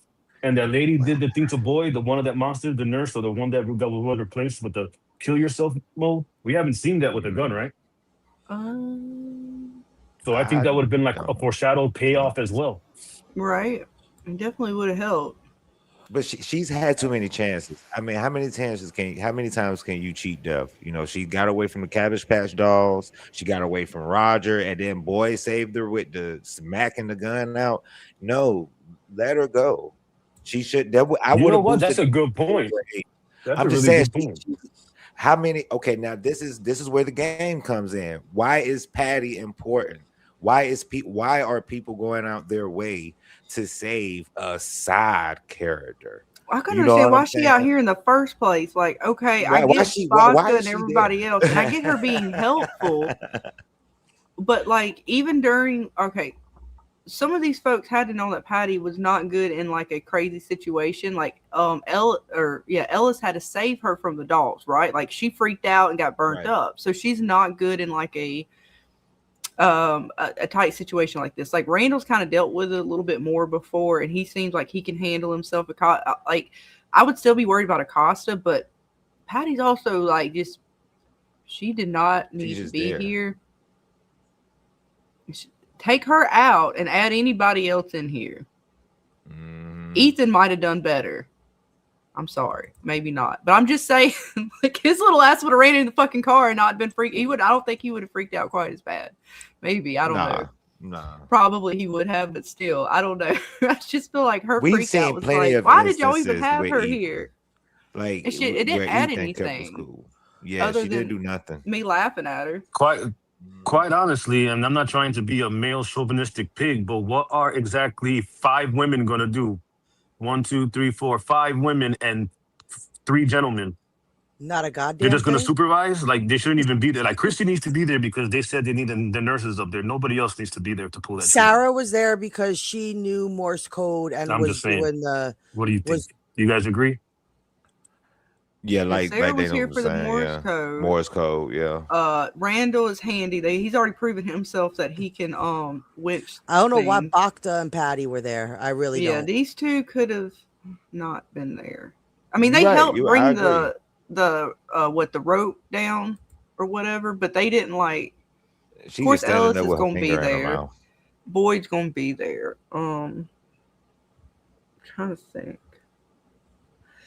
I don't think who they could have replaced for those two. Who you guys in the chat think? Maybe they were just trying to get all hands. And you guys on the That's panel, who fine. do you think we could have replaced Patty and Vodka with? And I'm actually trying to think. Mariel had to stay Kenny was with Victor, which again is what it is. Takes Any Victor. 2 other dudes? And Donna stayed with the kids, correct? With Ethan and Julie? Yes. Was she with them at this time? Well, she was also still What- recovering from her heart attack. So Right. Okay, so that's kind of tough. And then Kenny was kind of like saved because they made sure he was going to be okay, kind of. And they left Elgin back. Well, his hand was messed up, so he was back there with. Yeah, they're really using anyone. But the He was better showing Randalls, pictures and shit. more red shirts. Maybe the guy with the beard or something. The one that they showed saying, "Hey, Victor." It's definitely guys He's been there. there It's since- definitely guys there. It's definitely guys there. It's because Batu was doing nothing. Patty was doing nothing. Like I said, I would have boosted my rating to an 8 if they would have unallowed Patty off. Like, just get her off. Yeah, they Just teased me let with her that go. one. It was close. Because She she would have went out badass Also. though. She would have went out badass. If she would have grabbed Boy's gun and took herself out, that's badass. But she was close, man. I mean, it was. Hang on, let's see how close was it. She I got was the gonna shot. do it, man. You went right by her head and everything. You get the, right there in the vehicles. Dude, she was just freaking the hell out, and Baka was too. I ain't even gonna lie. But at least she got in the vehicle. I give it to Baka. She didn't wait around. She was like, she was even telling Patty, "Get your ass in the car." Yeah. Get the fuck out of here. Fucking Boyd had to grab her ass up. There go the wedding dress monster. Now see this dude back here, right? This is the professor dude, right? Mm-hmm. He got a tie and things. Now there's another one gonna come up and he looked like the professor, but he got like overalls on when they drive and Patty. He's the one that fucked with Patty. I don't know who the fuck he is. I don't remember who he is. He's like and a new white monster. t-shirt underneath. It's weird. I'll get to him in just a second. But yeah, Jack said he's weird as fuck. All right, so hang on. This is when they're down in the cave getting chased by the other two monsters. Right, all right, they're getting, all right, yes. And then there's Sarah. Poor Sarah, she didn't get a lot of screen time. Patty's freaking the fuck out, as per usual. There's Costa telling her shut that bitch up. That was one of the best parts. And oh shit! Hang on, we're about to get to the shot. Where is it? She got to grab the gun. She called him a liar. You piece of shit liar. Remind me of what Christopher said to the boy in white. Here he is. Who in the hell is this one with the coat? What did the one with the coat? The overalls always have a jacket and glasses. Am I tripping? No, you're not tripping. I just don't remember this one, and that don't mean shit. Do you I think just, that's like another stand-in for the same guy trying to make him look like the professor? Because I'm not sure. It looked very similar, but then again, the clothes are different. I'm confused, and maybe it's just one I don't remember. But what do you got? That's the professor. But then why does he got? He looked like he's got coveralls on as opposed to what he had on before. Which yes, and he's missing his bow tie, and he doesn't have that vest on. He don't have like the vest underneath. suspenders or whatever. Right. Or what do you guys think, James? I know Dana, she's technical difficulties, but maybe Clay. About the game. That's the professor, says. But if that's the professor, then he don't. What he did? They change clothes like that? I thought it was two monsters. I thought one was a professor, and this guy looks like a farmer type of deal with a blazer on. I thought it was overalls and a white thermal. Yeah, it could be the professor though. His tie might pop off when he's able to transform. But then he's got coveralls on or overalls on right here. That's what I'm saying. The other one had a vest. Yeah, and pants. Like this is like a and yeah, he's got the thermal underneath. Yeah, and I just don't remember seeing him when we've seen the other ones. Looks like a butcher that threw on a blazer over his uniform. He had a baby monster the last cycle. Oh. I can't wait for season 5 because it just.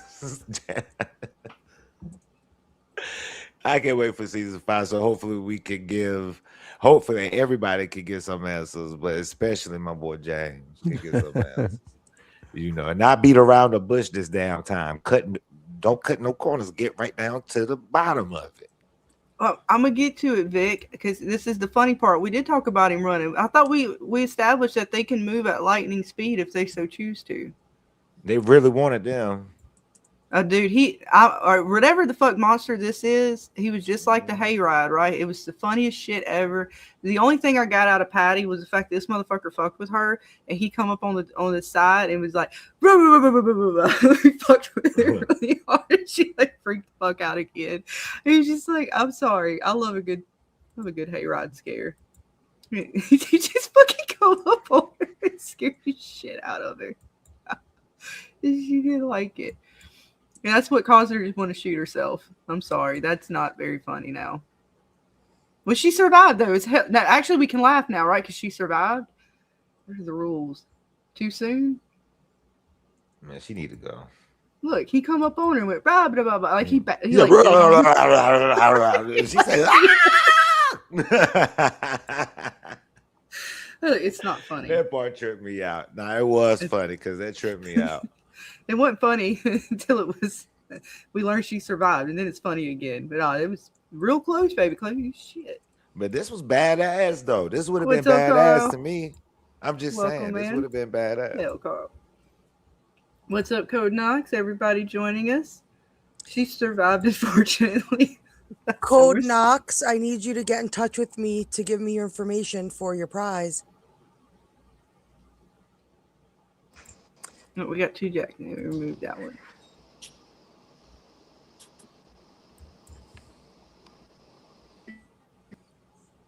All right. So yeah, that was close. It was real close. I just think it would have been Let's badass. see. I'm ready to see what type of games this is. Like, what type of game are they playing? What y'all think? Could it be a game of chess? Could it be like we were watching yesterday, like a show called Death Parade? I don't know if anybody seen Death Parade, but they actually play a game. No, you were showing us that. That's right. You were showing I us was that showing us last night. yesterday. Yeah. A Code But Knox. they I cannot actually remember what it was that you won. But you did win a prize last night. Was it one of the lights? Talisman? I can't remember what it was. I have to get my. We'll have to go back in my notes and see. A talisman and a keychain, I believe. No. Dana's going to get the full list together, and we're going to put a post out there. So anybody who might have dipped out during the streams and did win a prize, we're going to put something out so you guys know for sure. You're flipping over them papers, Carl. She flipping papers over there. I am. Look, I'm trying. I got. You know how much shit I got in these notebooks? I can't. I don't have it. I'll find it later, but yes, a talisman and a keychain. The Dana's more organized. See, I put it in a notebook and I still can't figure it out. Dana can find it in 2 seconds. She's more organized than I am. Oh, I'll find it eventually. All the notes. Oh, you had an acceptance speech and everything. I'm sorry, hon. Well, you can still put it in. I'll play a winner clip for you again and give your speech. We'll do it anyways, Dana. How about that? Here, you won your awesome talisman and keychain last night. I'm almost 100% sure because you were one of the winners. I'm gonna click the right one. You can't get in here because there's a fucking rock in the fucking window! I'm not afraid of you.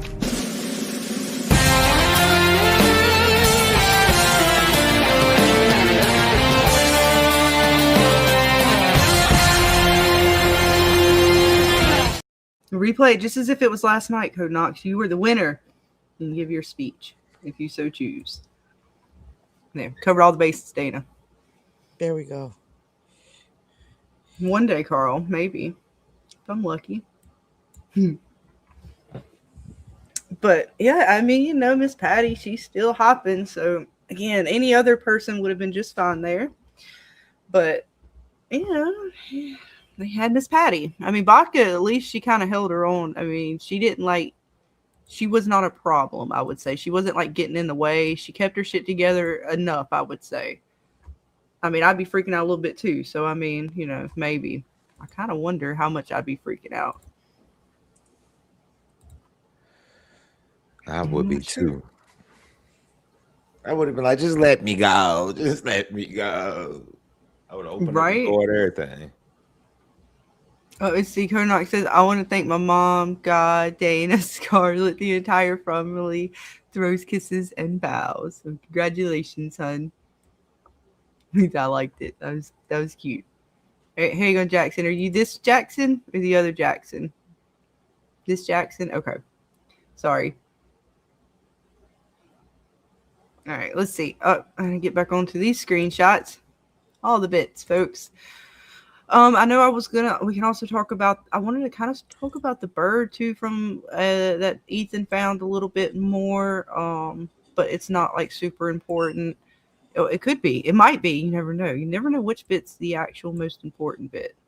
And this shit here is super important.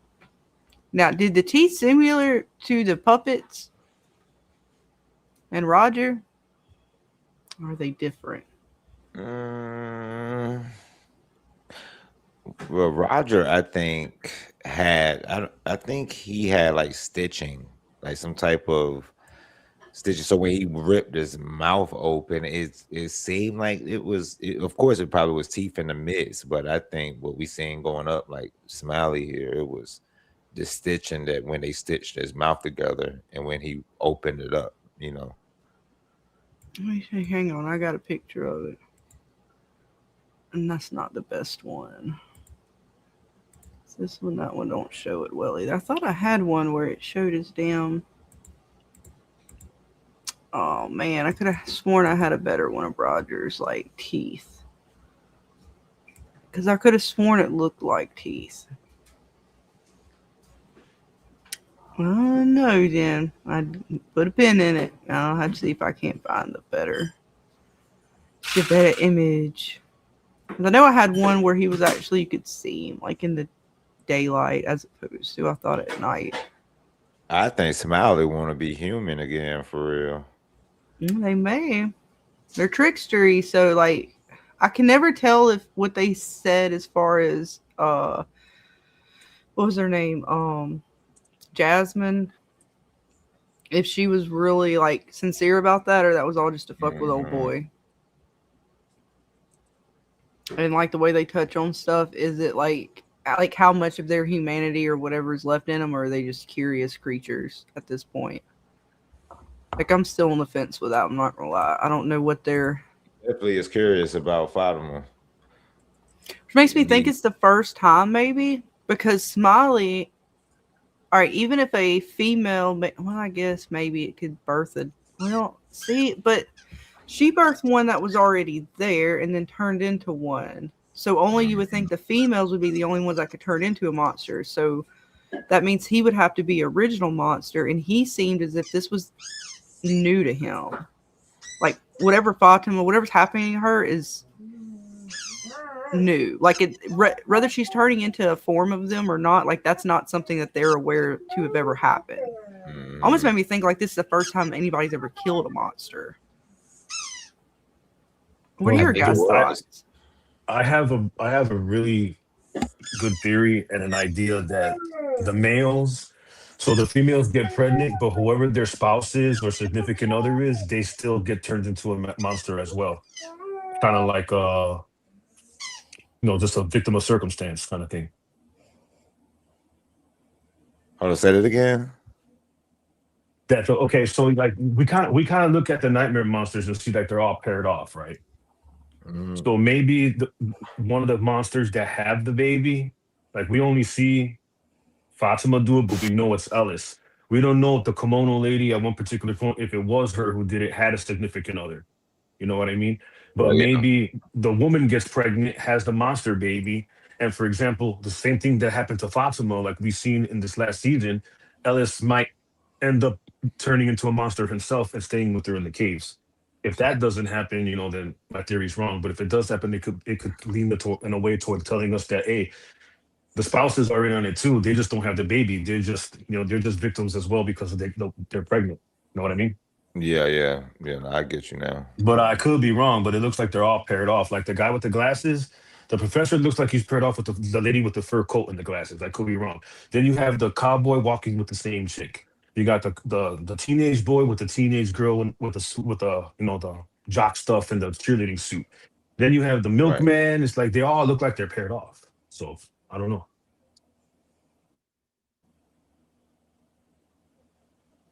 Yeah, and during this time with Cowboy, we don't see him with that other chick. Yeah, the one he's always with wasn't there. Yeah, and again, I don't know. I didn't look at casting to see if anybody fell off when it came to the monsters. Because we saw her in the season, didn't we? Or did we not see her this season? The one that told Victor to go get the hell out the caves. Yeah, we seen her. She was there. Maybe I think she was there during the milkman when they was trying to see if the totems worked. Kenny and them. Yeah. Yeah. Okay. I want to say she was in one more scene after that. It could have been just one, but I know she was in the. Wasn't she in the one where Julie was story walking to see Jim? Yeah, I want to say she was, but I know for sure the lady in the gray dress was. Well, yeah, she was in that scene, and so I don't know how much of that scene they redid or just put Julie into it.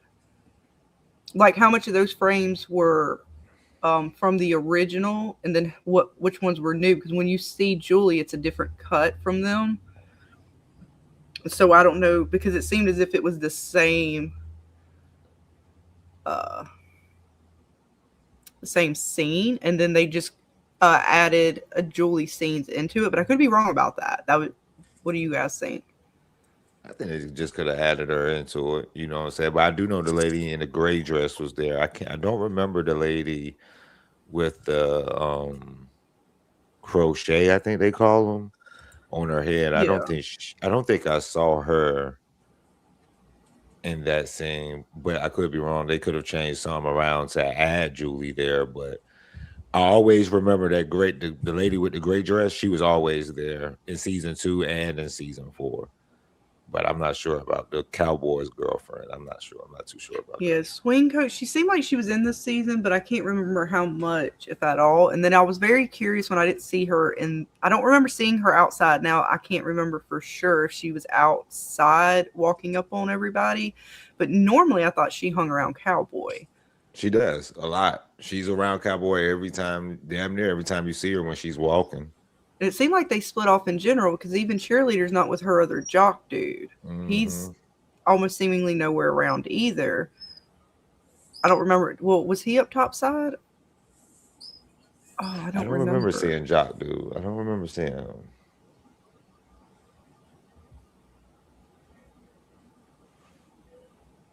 Like Tabitha's door. Damn right. Yep, Jen's right. Yeah. Okay. That's one time she popped up. Yeah. I don't think we've seen the jock dude till so Smiley was born, right? Was that the last time we seen him when he was down in the fruit cellar when Fatima was giving birth? Okay, so if she's here during the season, then I'm just curious to not see her with.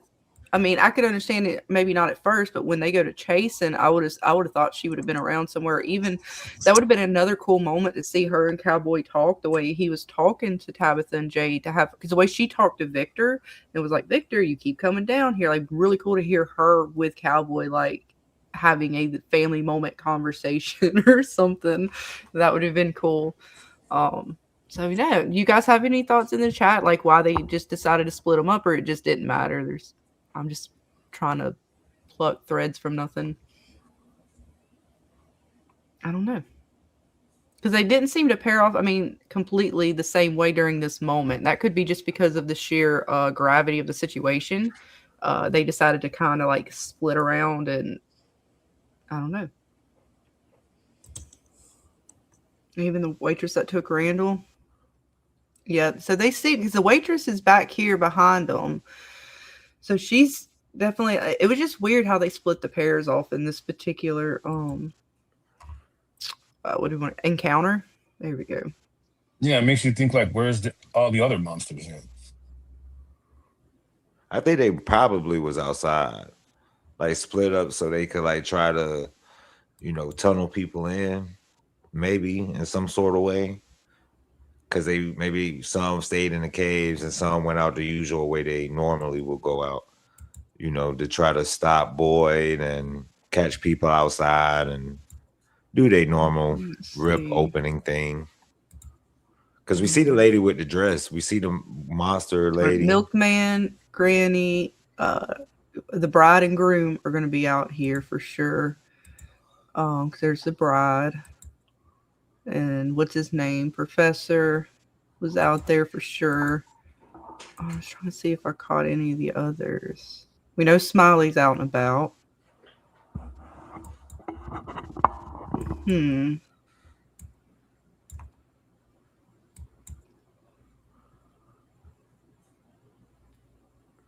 don't know. I don't know where some of the others were. Then we get the random one, the new one that I don't think I've ever seen, which was I don't even know, what do we call him? The coveralls dude? Overalls? I don't even know what monster that is. I don't know which one that one is. Fuck. Hybrid. I mean, they put two monsters together. I don't know. It's a little fuckery there, but who knows? All the things. Let's see.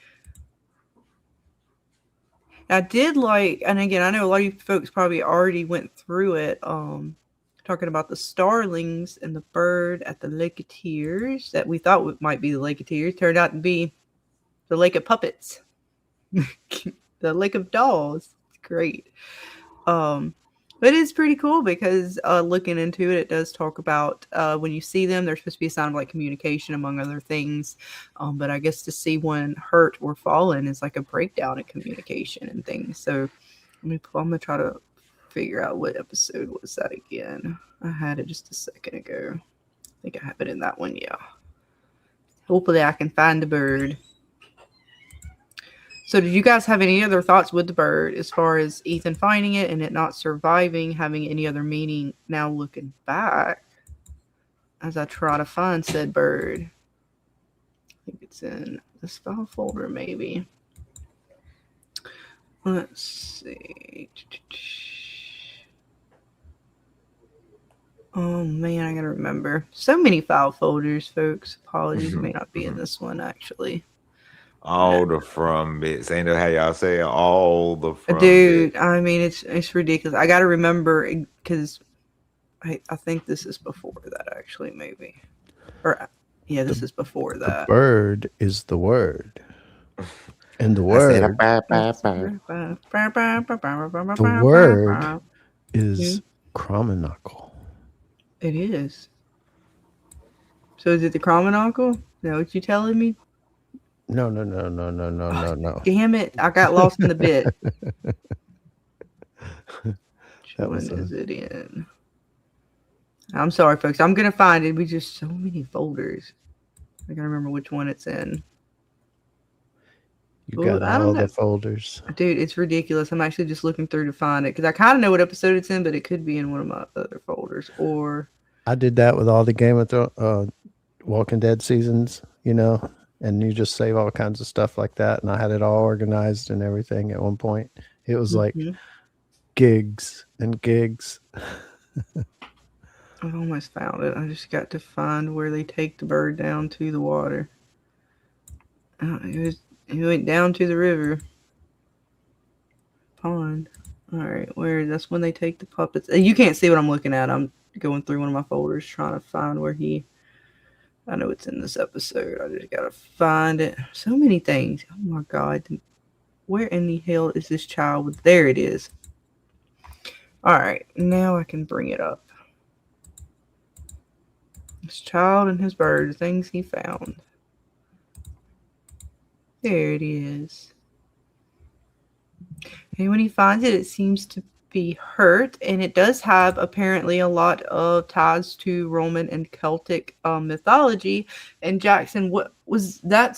Wasn't it the Romans and the Celtics that we were looking into, the ties to the French, or am I mistaken? No, yeah, it's like a kind of like a Gnostic thing. So there's a combination of all of them, yeah. So I found that interesting, just some stuff that we were looking through with the French ties. But yes, according to my very good Google research of various web pages before the stream, starlings are often seen as symbols of unity, adaptability, communication, and change. In many spiritual traditions, seeing a starling is understood as a sign that you are entering a period of transition, growth, or deep connection with the people around you. So seemingly one hurt, you would think that is not good. Let me see, where was the one that I had particular? So when they find it, I mean, and it's interesting because they are starting to talk at this time. But we do know unity is breaking down. Let's see, it's supposed to also be a symbol a symbol of spiritual direction and wisdom. And wisdom being a tie to this place, or at least knowledge, and the bird not making it does seem as if it's not a good omen for their prosperity, communication, and direction. And apparently they're problem solving and learning, but they're just not. They're not learning. I blame Tabitha. See, the spiritual meaning of a starling often centers on change and alignment. When this bird appears in your life, it may be pointing you towards a new phase, a new relationship dynamic, or a new way of expressing yourself. And from it doesn't mean anything good. I'm just trying to remember. See. I'm reading through the bits. I didn't do notes, guys. Y'all know me. All the things. And the morning star, Lucifer, is another. Mm-hmm. Celtic tradition, they are believed to be messengers from the divine, guiding people through life's challenges. Some Native American beliefs, according to the site, they symbolize group harmony and the importance of family and community. And according to the site, it says Christian symbolism, They are often considered a sign of renewal and the presence of the Holy Spirit. So I can imagine if something has fallen, and at that point too, if it's warning them of what's about to come, and they end up, what was it? They baptize it in the lake, and it doesn't make it, and that lake ends up producing something very dangerous. So all the symbolism there, but what does it mean? What do you guys think? What if in season 5 that bird come back alive, like from the dirt? And they That's Pet Cemetery shit. Then we in a whole new realm. I thought it was gonna happen during the shit. Look, man, when it went down live and he buried that son of a bitch, I thought it was gonna come back the next day. I was looking, oh my god, we're going into Pet Cemetery territory. Pet Cemetery is a classic Stephen King film. But yeah, I was wrong about the bird. I thought the bird was going to come back alive, but maybe like late off in the episode. I was wrong about that. They just playing with us. You know how they like to play. Yeah. Too bad. Sorry, Birdie. Too much. What's up, Miss Fairley? Welcome, hun. We're talking about some bits. What do you know about starlings and their symbolism throughout mythology and finding one hurt? Kind of going over those bits. Look, she's AI. She can go through all the bits faster than me and give me the breakdown. Baby Clay, you know what I'm talking about? Mm-hmm. She will have scoured the interwebs faster than I can get through one page. Damn. Oh, Dana, you can't read it, so it's fine. I'll read it from Miss Fairley. Let's see if I can see. Bene opta et multum amoris. Sound like a multum spell. It's Latin. Is it Bene? Bene. Bene apta el mutuum amoris. There you go. Mutuum amoris. What does it mean there? What does it mean, Jackson? Do you know what it means? I don't know what it means. It seems like it's saying come to the multitude of love. Oh. I could be wrong though. Ask her. Yeah. Heather was saying amoris equals love. That's all I got. So, C Code says I want that bird to come back as Sayad. Saeed from Love. Oh yeah, that's right. Words. I'm sitting here trying to do Latin out. I got myself all fucked up. Yep, I can't read shit anymore for the rest of the night. Oh my goodness. Oh. See, Verily's got the bits. A wounded starling symbolizes a disruption in communication, a loss of community connection, or a difficult personal transition. Ooh. I like it. Thank you, Miss Fairley, for the bits. So thinking of that, what do you think, James? Now that Miss Fairley has explained some bits, what do you think about this little starling? Is it just the representation of their community breakdown and the communication? Yeah, it sounded like all of the above in Verily's definition with this starling. And I figured the Latin was something more like, get up, you stupid bird. But I don't know. I think, again, going back to nitpicking every little thing, now that the bird thing didn't seem to really play out to be something, or maybe I just didn't get it, or maybe it'll tell us later, another one of those unanswered things. I mean, I guess you could say, oh, Ethan needed a way to see death. And I mean, he's seeing death all the time. I just don't know. I think this is another one of those, let's just throw this shit in there. Ha ha ha. We need to stretch it out. What can we do? Oh, there's a bird. Make people think the whole thing was, it would make the viewer think, oh, they're going to the Lake of Tears. Norman got revived in the Lake of Tears. They're going to revive this bird. So that made it almost seems like they put it there just to get us to theorize another little something that don't mean doesn't And it could just necessarily be the mean direct meaning as what like Barry Lee was talking about, like just showing how they are in this moment. Even Ethan sort of having to deal with truths and transition. It may have no other meaning than just showing where our characters are, just kind of yeah, representing that. and all three things match for Mhm. sure in the definition. And sort of his attempts to save it, it didn't matter. Because even in this moment, what Tabitha's trying to remember things, and they're like, Donna's like, "What do you know?" And she's like, "I can't remember." So I don't know. There's definitely some communication breakdown. The community's breaking down, and some folks have some hard truths that they're having to deal with. It could be, and again, that could be it. And he sort of buried it in hopes, or after it died. But I mean, it was sad. They didn't get what they thought they were going to get. They got a bunch of dolls popping out of the lake. It was All right. So theory, quick time, and this is just so we can say later. Donna, do you guys think Donna's sus? And do you think the Lake of Tears is a real lake? I don't think Donna is sus anymore. And I still think the Lake of Tears is a real lake or a waterfall. Interesting. I don't think Donna's sus or mole. The Lake of Tears, I'm still not, I don't know. I'm 50-50 on it being a real lake or just like a situation they have to go through. But it's going to be cool if they have to go back with the lighthouse and everything. If somehow however they have to do the ritual, it brings the lake back, or the river. Like a flood? Yeah, something like that. The storm coming back in and causing that. Because on the Peach Truck map, they do show a river that's been sort of X'd out. Mm-hmm.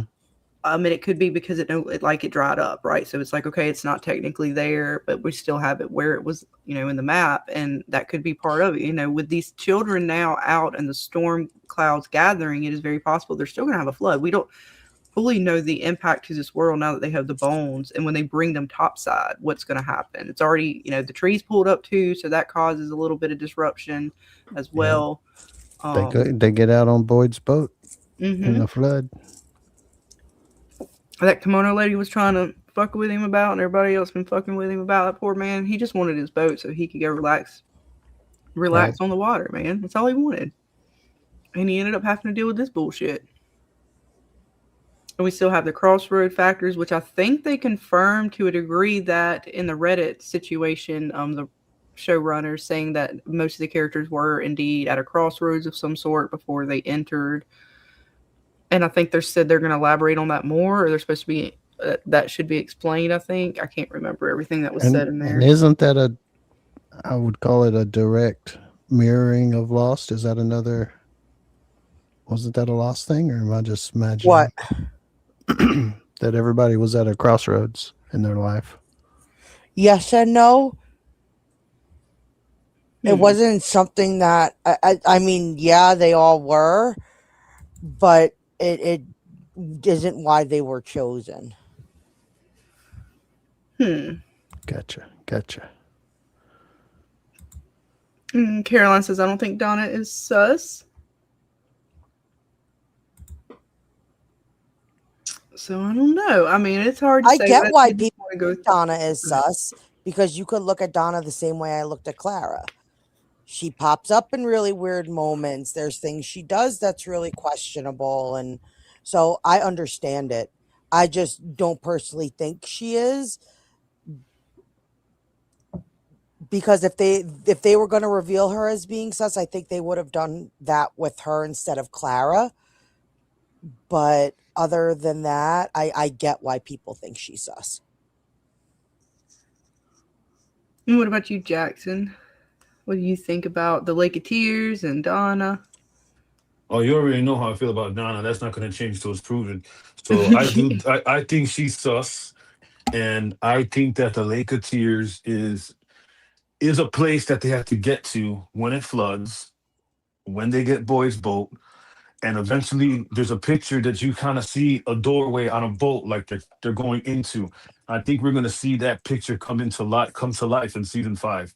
And I don't know if it's gonna have to be a decision or if that's a gateway or anything like that, but I'm pretty sure we're gonna see something like that. And I think that the spider is going to be the one guarding the lake or protecting the lake, because the lake is like the edge of the world type of deal, and like where the beginning of the next dimension like lies, like the entrance to it.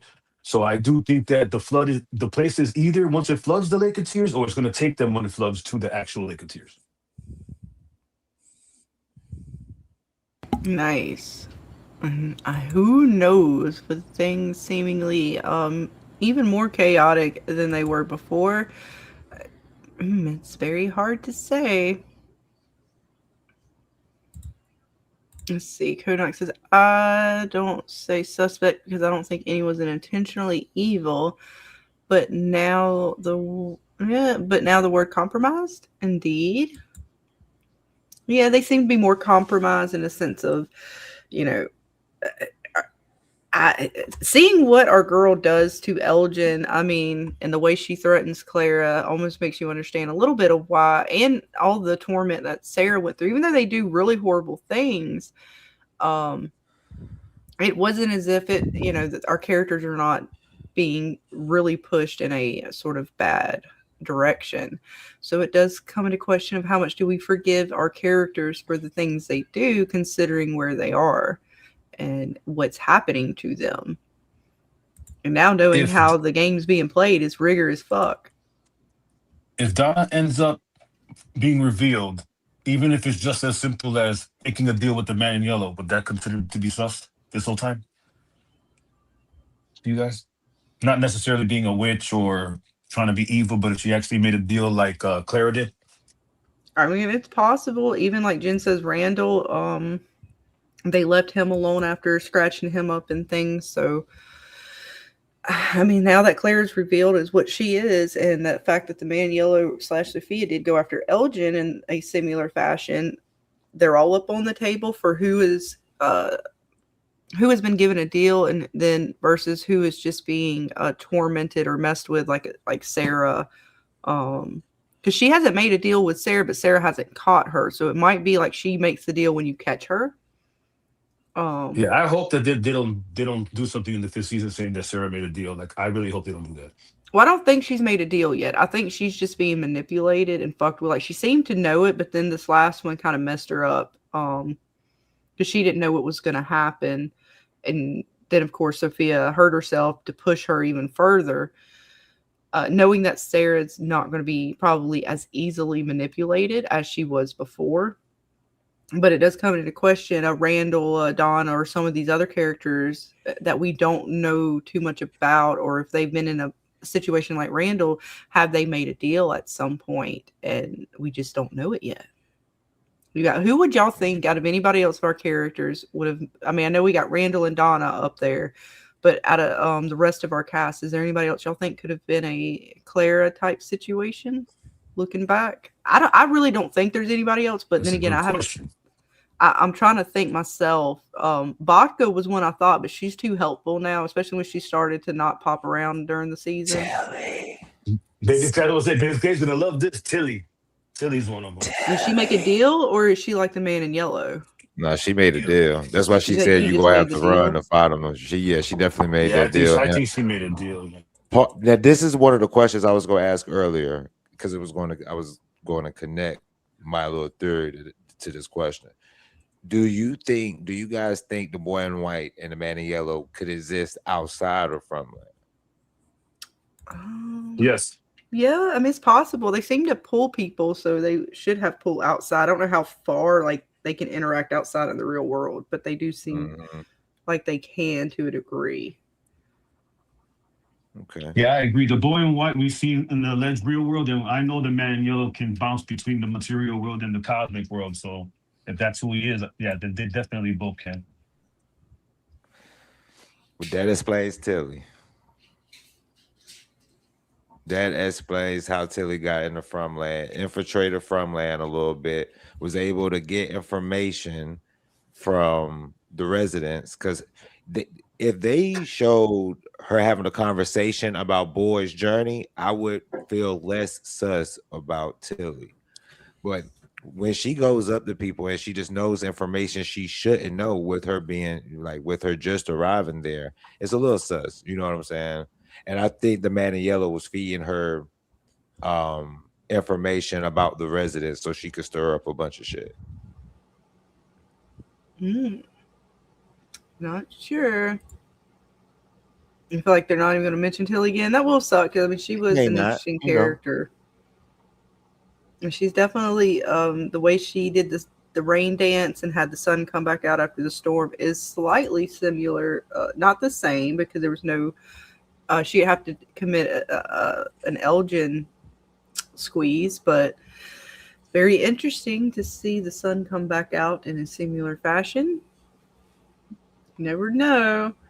Let's see. Papa Socks. She fulfilled her shit. I'm sorry. I was reading what Heather was saying. I was just going to respond to Heather. Yeah, her dying throws all of it out the window. But honestly, her dying and them not showing her burial, I'm still on the Tilly train.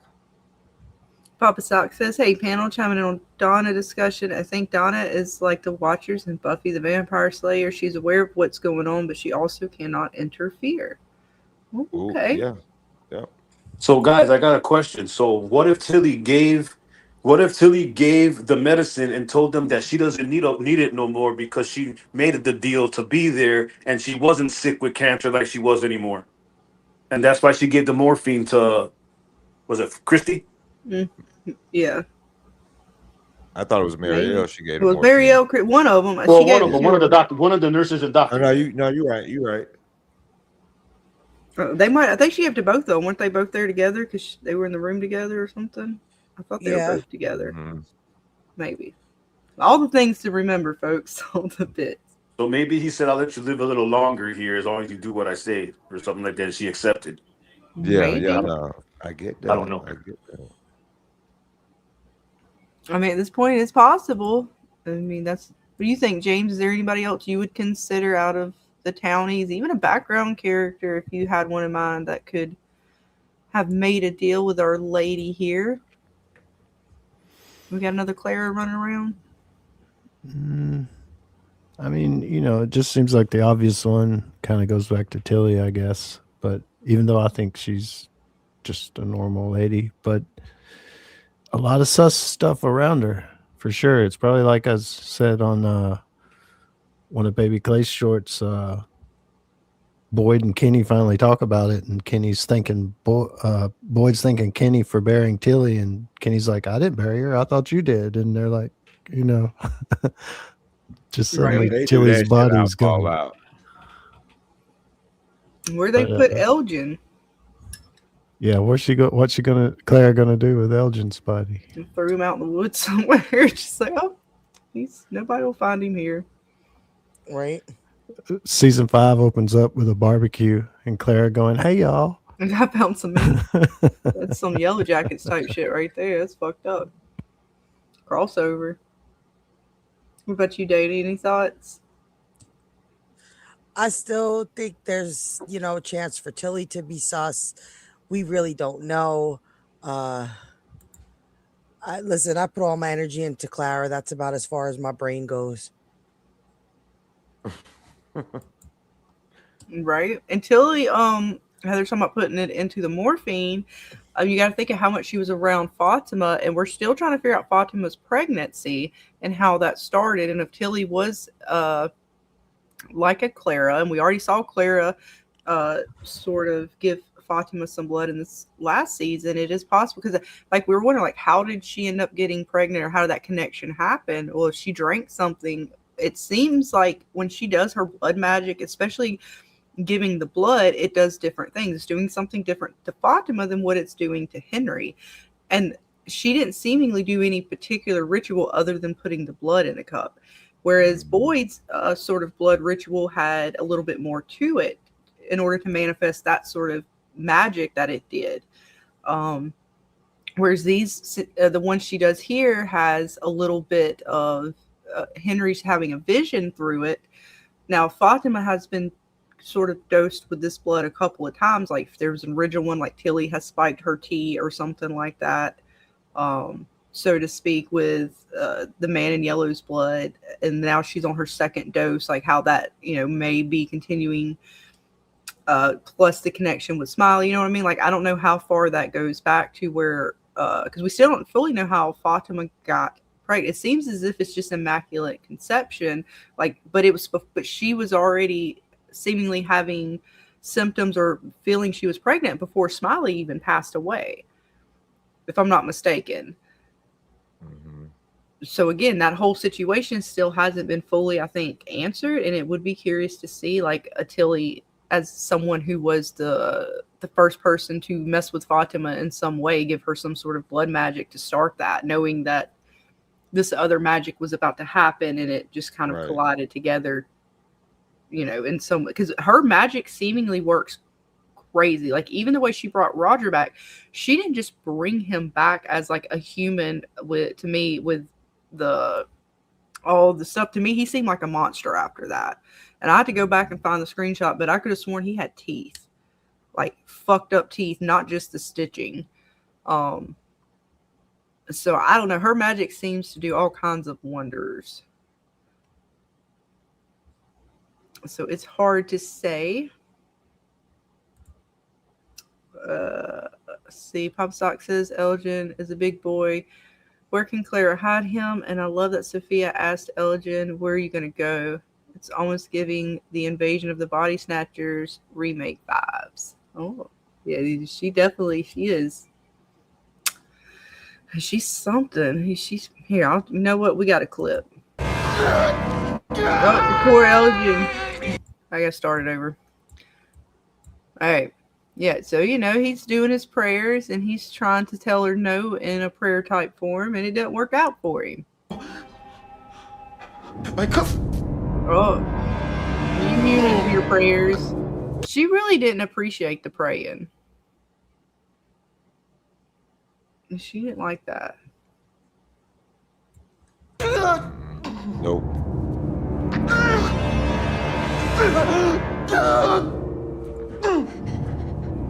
She get too happy about that shit. That's nasty. And then the light comes back. So it's very, and she's like almost is in wonder, almost like, ooh, look what I'm able to do. Like I couldn't tell if she was in shock by it or just I don't know. She was I don't know, Dana. She was on one. For sure. I just turn the volume down. All this screaming is a little loud. I can't deal with Elgin's screams. Sorry.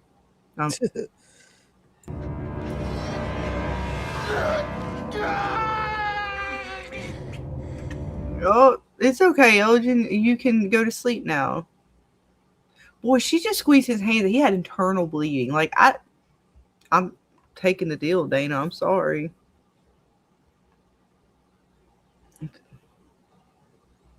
I might be going to a bad place, Dana, but I'm taking the deal. But I will let you know what's up.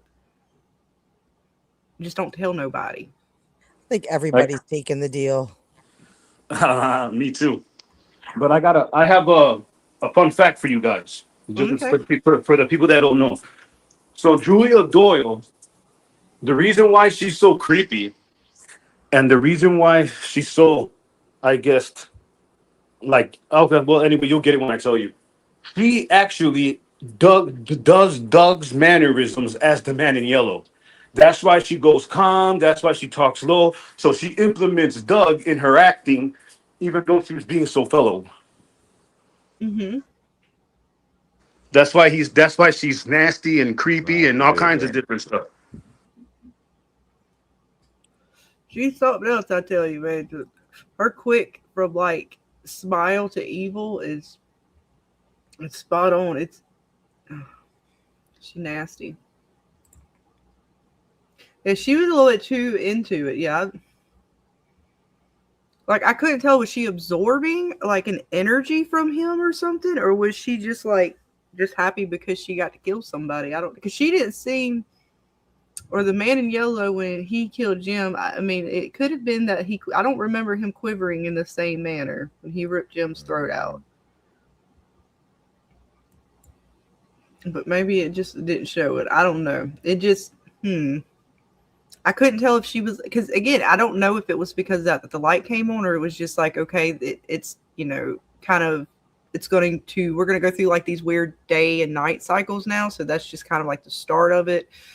Even the lightning strikes could be like a countdown to something in some form, like you get to 2 and then the next time it's 4 or something. I don't know. But it was very interesting because she seemed like she was absorbing something from me. It was very weird.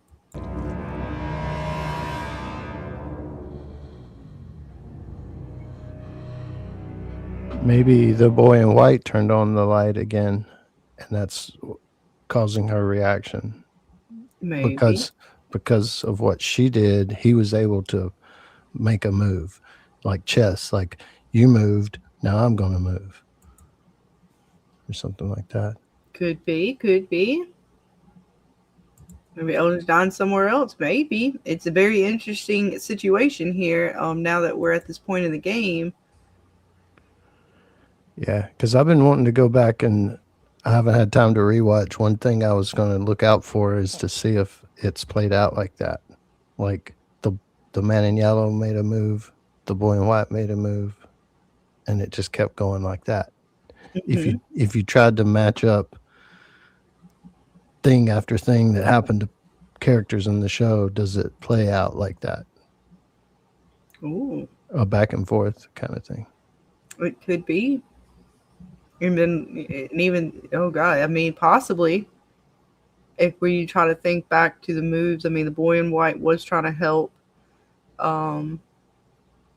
Sarah and Boyd at one point, but then Sarah kind of went to a safe spot and Boyd didn't. So was that the man in yellow kind of coming in and, checking his move to a degree? Possibly. And Julie's story walking to save Boyd could have been a boy in white move. Because she couldn't say where she was going. Even when she went in any of the times, she couldn't say, I know where I'm going. She just appeared somewhere. And is that a reason for that? And could the reason be the boy in white making a move? Could be. Playing that move or that card or whatever. There's so many questions, James. Oh, look. The sun's back. The sun's back. It's fine. See, it's fine. Everything's fine now. And again, I'm going to be curious if they answered, did the sun come back because of Elgin? Because we had another death, and that one didn't bring the sun back. But her scene, he didn't take the deal. Maybe that brought the sun back. Did that bring Hope back because he didn't take the deal? It brought the light back. Maybe. I have no idea because the sun could be. Yeah. I'm not sure. We're going to remove that for now. So I don't know about her girl. I don't know. She was working all kinds of charms on folks. And I am still kind of upset because I don't think Henry's fully out of the woods yet. I don't know if with everything going on, if they're going to catch on to it. I mean, I know Victor's caught on to it because he was telling his dad, like, you're not acting right. But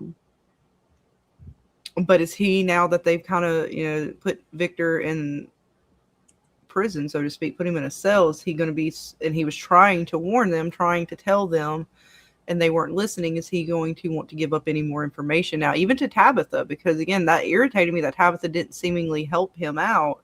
Is he going to not trust her now? She was kind of really rough with him this season. Coming into next season, will Victor be as forthcoming as he was trying to be this season? What do you guys think? I really hope so. I hope he does. But I wanted to backtrack on Julie real quick. I really think that when they said you can't change the story, that they're absolutely right. But what she can do is story walk back and replant the trees.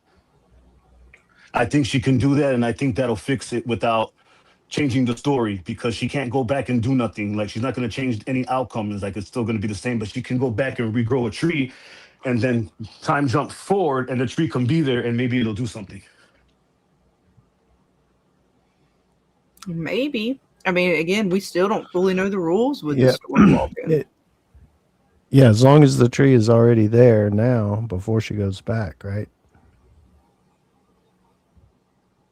Yeah, because it seems like she can only do things. The one in the real world. Go ahead. I'm Go sorry. ahead. Go ahead. No, go ahead. The one in the real world, Miranda said that it was in the park, and then Henry said that it's not there anymore, that they cut it down. So I'm thinking that's what started the whole thing. Are you sure they cut it down? Because they were going, when they had the wreck, they were going to the park to see the tree. Yeah, they were. He said that the real tree was in the park. The replica was in the house. They were going to go see it, but he said that he told Tabitha on the way there that the tree wasn't there anymore, and that's why they were going to go check. I could be sadly mistaken, but I'm pretty sure that's what I heard. So that makes me think that the tree over there is like, so whatever happened in the real world, that tree, if it got cut down or knocked down by something, whether it's the man in yellow going to do it or whatever happened, I think that's what's causing all this chaos.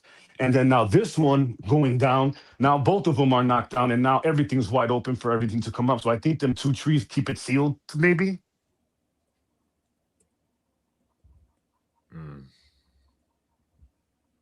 No, just as they didn't cut it down, they were going to see it in Camden. So that tree is still up in Camden. See, TCP says, Jade and Manuel are related somehow. Look at how they both leave their collar shirts wide open. Look at Jade's shirt in the car and compare it to Sophia's. It's a clue along with striped shirts. And it very well could be. It just seems, I mean, related in what sense? It seems as if the entities are super beings and that Jade and Tabitha are townies at some point, and I call them townies, settlers, colonists, what have you, that made a deal with this thing at some point and then reneged on it or something. Now, I don't know that for a fact. That just seems to be the way they're playing the story. And even the way, like, the man in yellow talks about, like, to Tabitha, you're, like, the closest thing to a friend, which means, again, he's on a whole nother level than Tap. Like, he's a god in comparison. So, like, you're the closest thing to a friend, because I'm assuming something like that doesn't have, it's not like friendships to it. It's beyond sort of those relationships. So I don't know. I mean, in what regard do you think he's related?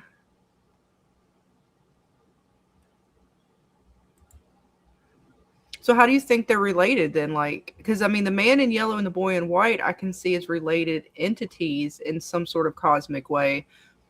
But how would Jade be related? Do you mean like actually related, or just like the fact that he's going to end up doing like he's on the bad side with the man in yellow? What do you mean by that, hun? Let me know. And yeah, there was, and so I don't know, because the way it seems as if what Julie has already done when she has story walked in the past hasn't changed anything. If anything, she has caused what we've already seen happen to happen. So I would think if she was going to do anything, it's something similar to what we saw with the rope, where we don't have an explanation for, like, how did this object end up here? How did this thing happen here? And that would have filled in for Julie. Otherwise, I'm assuming she's just going back to see what has happened. Similar how she saw the man in yellow at the massacre. That was so that she knows and connect the dots of what the man in yellow might be and who he is, to kind of like flesh him out. Or at least that's my take. But there's some connection. I'm not sure if it's family, but there's some connection there that the writers left clues for. All right. Well, I'll be curious to see this last season how that connects. They connect the threads. Yeah, Toby didn't get a chance to really say much. Sarah made sure that he wasn't going to get to speak, which again makes me think he's not really, like, Toby wasn't working for the man in yellow, more that if anything, Toby would have been on the boy in white side, and Sarah was there to stop him from, if he did have like a similar flash that Elgin had about something.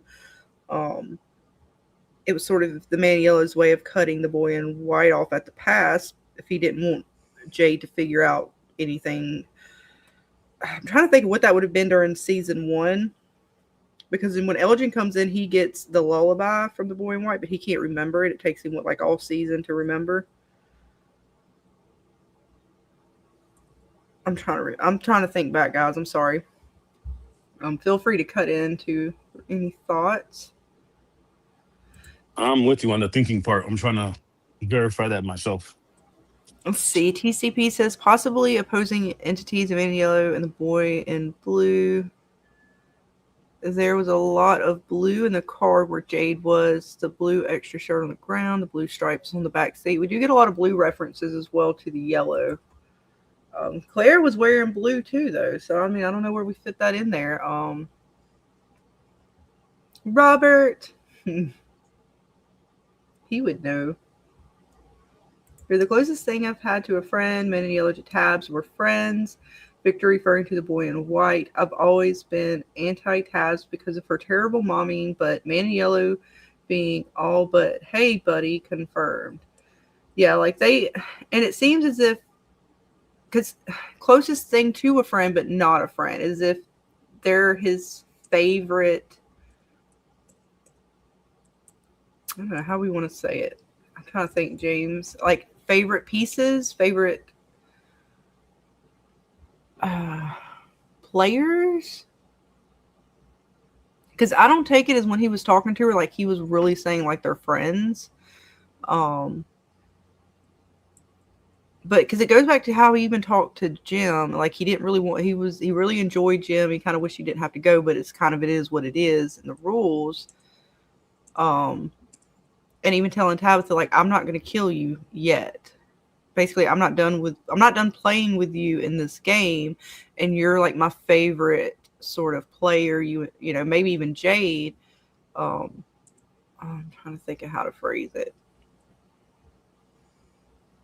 but it does seem like he enjoys Tabitha. But again, if it goes back to the original game being set up, and if Jade and Tabitha were the ones that did not go through with the deal. That goes back to like when we were talking about Claire or Elgin. If they accept the deal and they don't go through with it, what happens? Well, Jade and Tabitha, seemingly, if we follow what they tell us in the story, they reneged on the deal, right?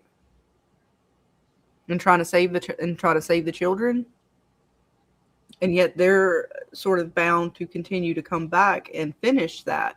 So they don't make it out, right? They do pass away, but they continue to come back.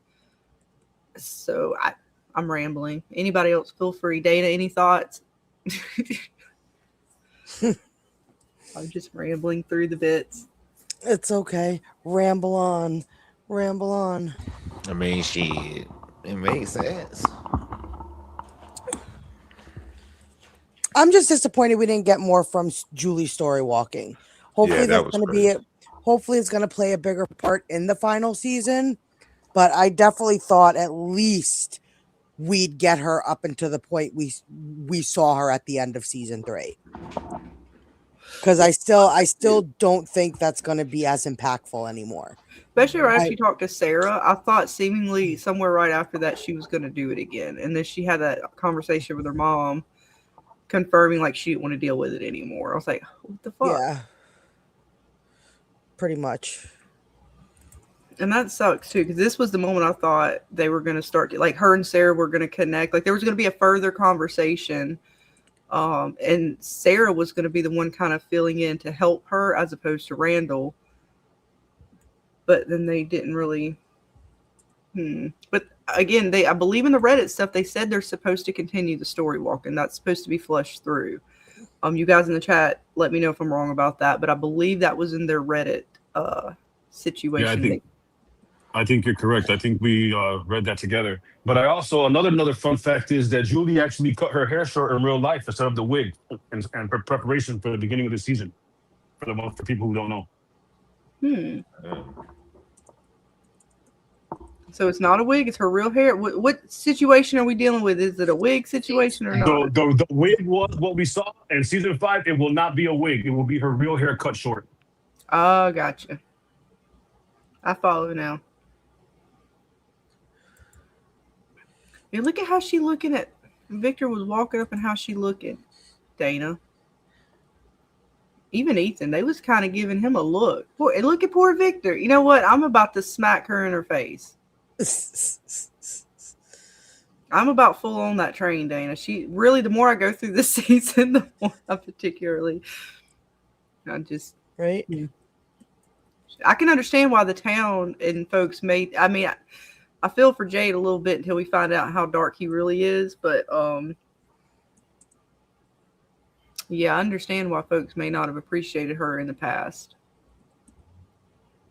Pretty much. And will they make it out? Pretty much. I don't know. And she was mean. She mean the hell out of him. That's not nice.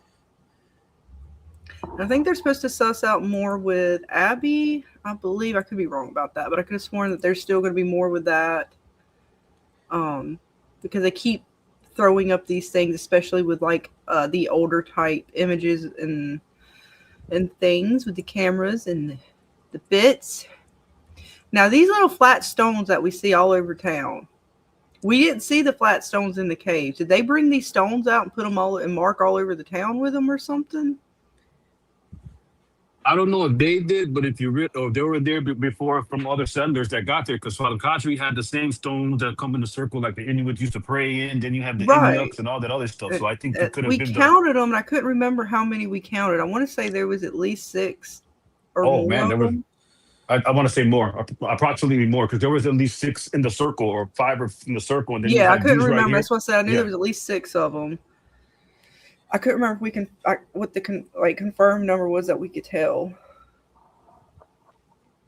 And that's where they did the choosing ceremony on one of them, right? Correct. And that's a ritual within itself in this place, right? Whether they realize it or not. Yeah, that's a ritual for sure, because they do it every single time somebody comes in to make sure where they go. So definitely. And if this place is built on rituals, what does that mean, Dana?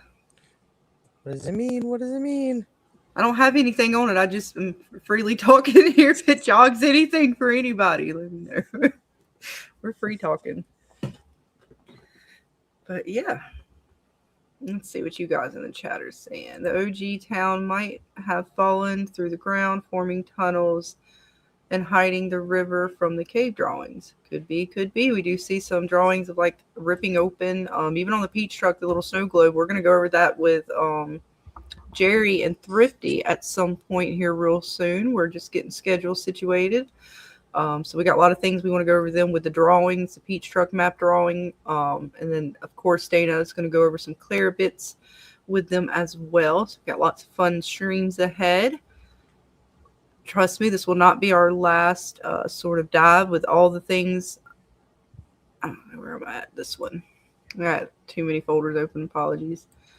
So we got lots of bits to still go through. I'm still kind of really focusing in on the French thread because, again, seeing that the starling kind of comes from similar mythologies or lore that kind of connect even to the French. And Jade seemingly coming over from France to America in this cycle when he was a young boy during his first trauma.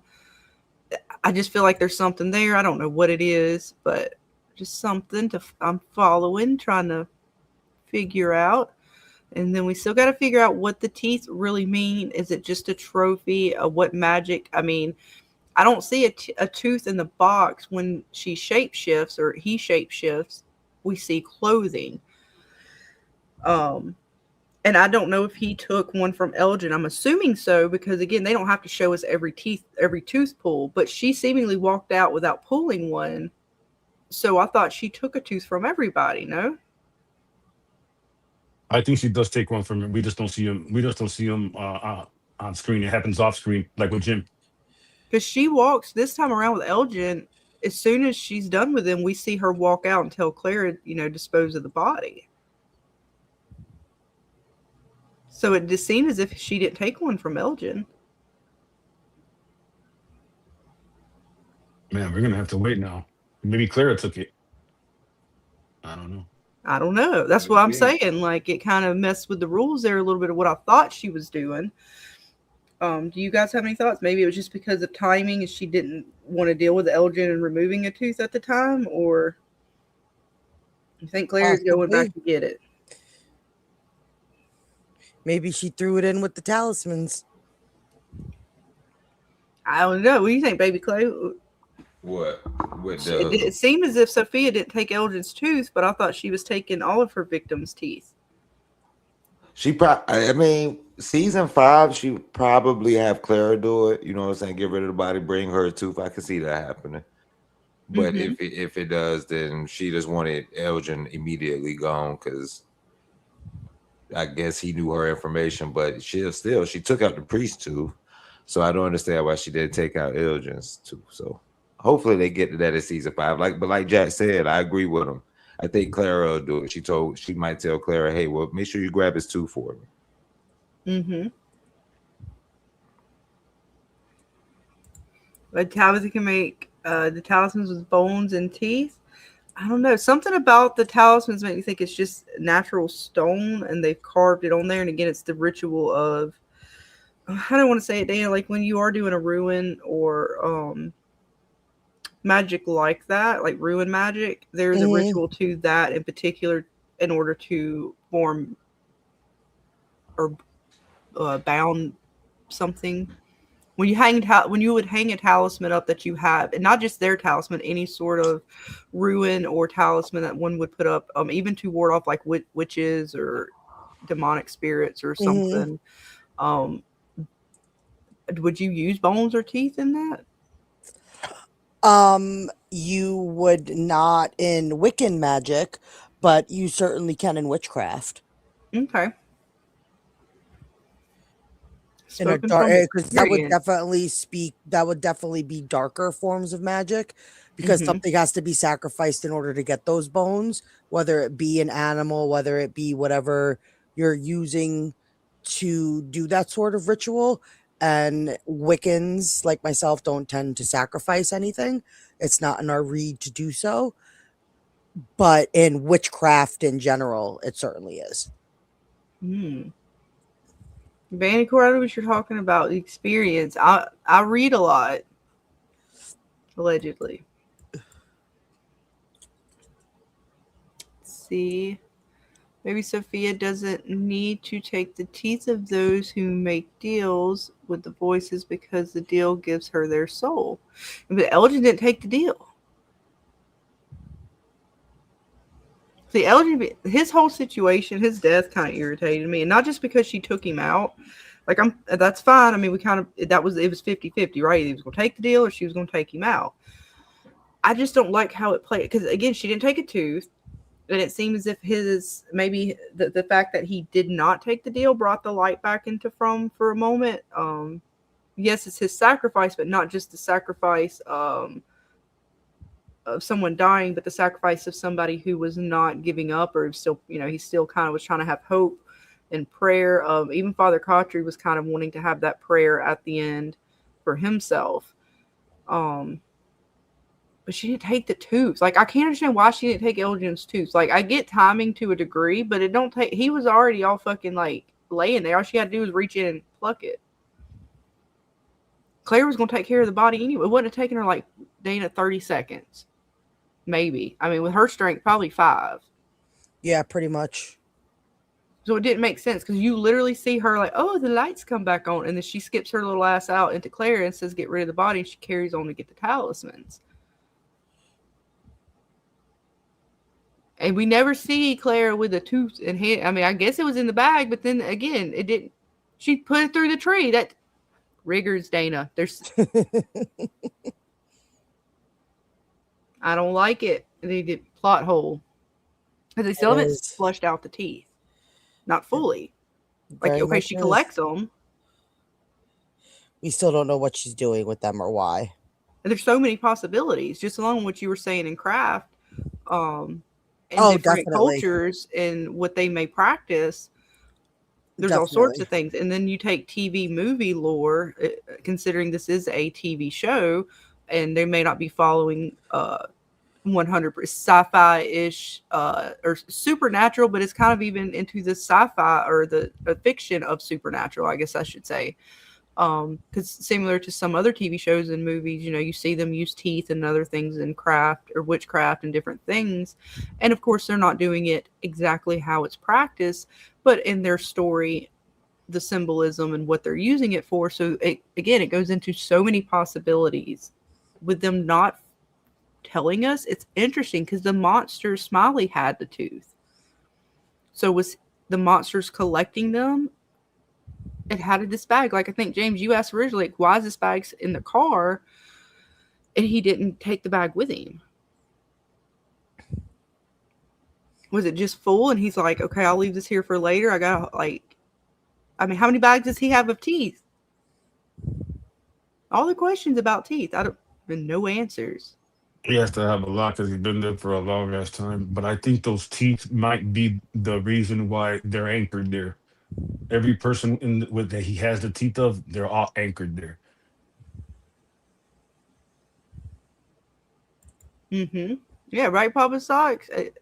But it sounds like Sophia will come back looking for those teeth then, right? I would assume so, but she didn't seem to care. And is she going to come across them in Victor's room? Season 5. Oh, God. What would she do to Victor, Dana, if she's fucks with him with the teeth and she's already fucking with his dad? Oh, shit. And nobody's going to believe him. And what if she knows that? Like, Victor, nobody will believe you. They didn't believe you about the tree. You bitch. Pretty much. Oh, she's dirty, man. She plays so dirty. And I really don't like the boy in white anymore. If I was ever waffling on him, he might be the quote-unquote good side. He's still quote-unquote a piece of shit. He is. I've been saying that. I mean, I waffled back and forth to not help. Since I started watching back in season 2. And now I'm damn near is confirmed that I cannot stand his ass. Because it don't make no damn sense. Like, the way he gets to operate just about pisses me off.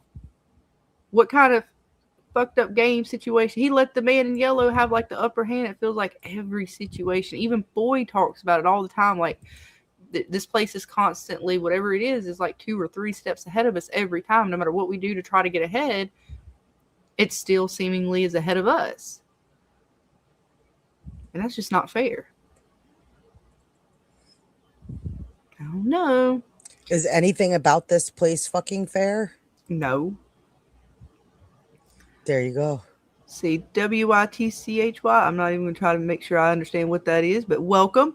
Elgin lost his soul when he helped the kimono lady. In my opinion, he didn't need to take the deal at the end because he'd already lost it. I think the man in yellow's deal to him was more to keep puppeting him.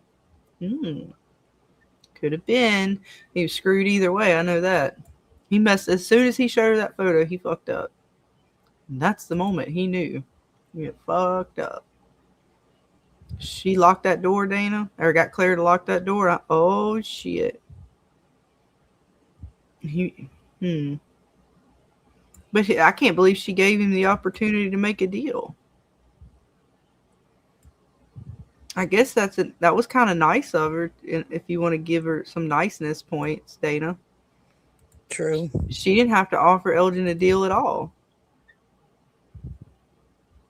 Now, was it a legit deal? It's witchy, but with a Y. Oh, well, welcome. I said I like that. They do like that. I get it now. See, I wasn't sure. We get all kinds of names that come through, and I usually butcher the heck out of them, but welcome. So yeah, she's using. Well, good. Then if you are you witchy, because then you can help us out. You'll know some bits too, like all the magic with the egg and the blood magic. Like, she's got some high levels of craft going on here and rituals and things. And she's like displaying the rituals, whereas the boy in white doesn't display rituals, at least in the same regard. It's still a form of resurrection magic, and resurrection magic is extremely, extremely powerful. To be able to pull something like that off, the power you would have to be able to generate and bring something back in any way is extremely powerful. And remember too, Dana, this place might be able to amplify magic if done properly. Correct. So added to it, it would make sense that certain things, like for instance, the Tabitha remembering the dolls, right? Yes. if this place heightens magic and particular rituals. And again, we get a little bit of what happened with that. And I don't know if they're going to dive in any more with those things, but if there was a ritual that did take place to sort of create them through, and again, they don't tell us, and I don't know enough about all different forms of magic to know how they would have done that. But it could be, again, even them doing the choosing ceremony is creating a ritual. But she is, of course, an entity. So her magic inherently, if it is inherent, combined with the ritual and this place, they're lucky all they got was Roger. Very Can you imagine what if she really wants to cast something and bring forth a nightmare in this place? The dungeon's the first thing that comes to mind, and that was a huge ritual that turned into quite a bit of magic and spells, things that happened. It wasn't just like a singular type situation, but that was some high level of magic, and where it was cast from might have mattered. So, like, yeah, we got Roger because she's here. Could you imagine if she might have been casting where the ruins of the dungeon are? Because does that even heighten it? So the lake, like certain places, if they cast things in these certain circles in these certain places, I mean, how much does that change the magic? So learning the rules of this place and knowing that rituals, this place is built on rituals and how you do things matter. I really do want to go back and check out more of the rituals that maybe we weren't paying attention to. Well, I mean, if you're talking ritual magic, that takes, again, a lot of discipline. And every single thing matters. The location could matter. The direction you're facing could matter. What you're using could matter.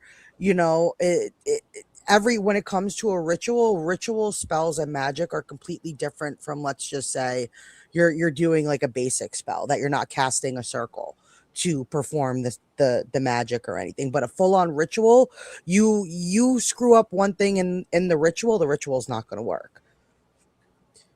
So that's why when she says to Clara that it all depends on, this place is based on ritual, and how you do that ritual matters. So yes, they might be getting the part right of the bones, but they could have fucked it up with the tree. So maybe we're looking at the cycles all wrong, because what if the whole point is until they finally get the ritual right to stop whatever's happening, but every cycle before them got the ritual wrong. And so once you get to a certain point and you can't go any further, that's when the full massacre happens, because the cycle's got to start again. And now the next batch will see if they could get it right. And that's why I think the man in yellow tells Tabitha, you're doing something different this time. And he was actually excited because it looked like they were on the path of performing the ritual correctly. So I'm kind of curious, because especially when you think, like, even the townies, Dana, like, that choosing ceremony started to become a ritual. And it did get disrupted at some point when the Matthews and Jade, they disrupted that ritual, if you think about it. When they started it, it was known, right? Because even Donna said, these were your rules. You laid out this sort of how we're doing things, right? And how you do things matters. And that got disrupted, and then seemingly the town changed as far as community structure. So even our townies did have rituals. Now, I'm not saying they were casting magic per se, but this place and the way it starts to manifest things, if the townies, and not just this cycle of townies with this particular town setup, but if there were others in the past, and we do see the settlement, right? And who knows what else is out there. There seems to be something that was cast there as well. We don't know how the dolls work. So is there something that they were doing at the time that got disrupted, or is it just as simple as the dude dreamed about it and it manifested itself? Was there a ritual that was cast in that situation that we're unaware of? And I'm kind of curious to see if the townies, even with the talismans, right? didn't know the full rules of them. And yeah, they know they have to be in an enclosed space, but how enclosed? Or is it just part of it is the belief? Because even Oh, absolutely. Fatima Well, saying, I yes. don't know if this will work. Even in the RV, we don't know if this will work. Oh, You know. yes, belief 100% matters when you're casting magic. If you don't believe in what you're doing, the spell's going to always fail. It's the power of that belief that you have to put into your casting for it to even begin to manifest. If you don't believe in what you're doing, it's not going to work. Your belief is the core of the magic that you cast, and that's what wields magic is belief. And if you have enough of that belief in the magic that you're casting, that's very powerful. So even when it comes to the talismans, just their simple belief in the talismans working make them extremely powerful. So then go back to talking about that belief data, and when Sarah does what she does to Toby, was that the man in yellows? And again, there's so many different layers to that situation, but just trying to pull one little thread from it. Is it also possible that he was trying to disrupt that belief to bring down maybe the power of the talismans? I mean, it didn't work in the long run, but could it be a possibility that he was really trying to break the town down, but also break down the magic of the talismans? That is something he could certainly be attempting to do, but I think the belief in the talismans is still so strong that it's going to take something more than what we just saw in the opening scene, because they still saw the door open. So it didn't break enough of the belief that they didn't work, as to the they thought somebody let them in. Like Boyd always thought that. It didn't just, and even when it came to the little girl's house, the window being open, I think Boyd's curiosity and the talisman being on the ground was the fact that maybe the monsters were actually able to touch it. I don't think his look at the talisman was his lack of believing they worked. He became curious that the monsters were actually able to physically touch it. So up until that point, Boyd thought that maybe they couldn't even touch it. But once that window opened, it broke the circle, it broke the barrier, and the monsters were able to enter. So it's going to take a lot to cause people not to believe in the talismans. And like, it all started with Boyd, right? Boyd fell into the talisman hut. The monsters kind of went there, stopped. His belief alone, after seeing what happened in front of him, was enough for everybody else around him to believe they worked. So it's going to take a lot to break the belief in the talismans. And then you just have her just enjoying playing games with these people, regardless of the end game and sort of the main game, I guess, she has with the boy in white, right?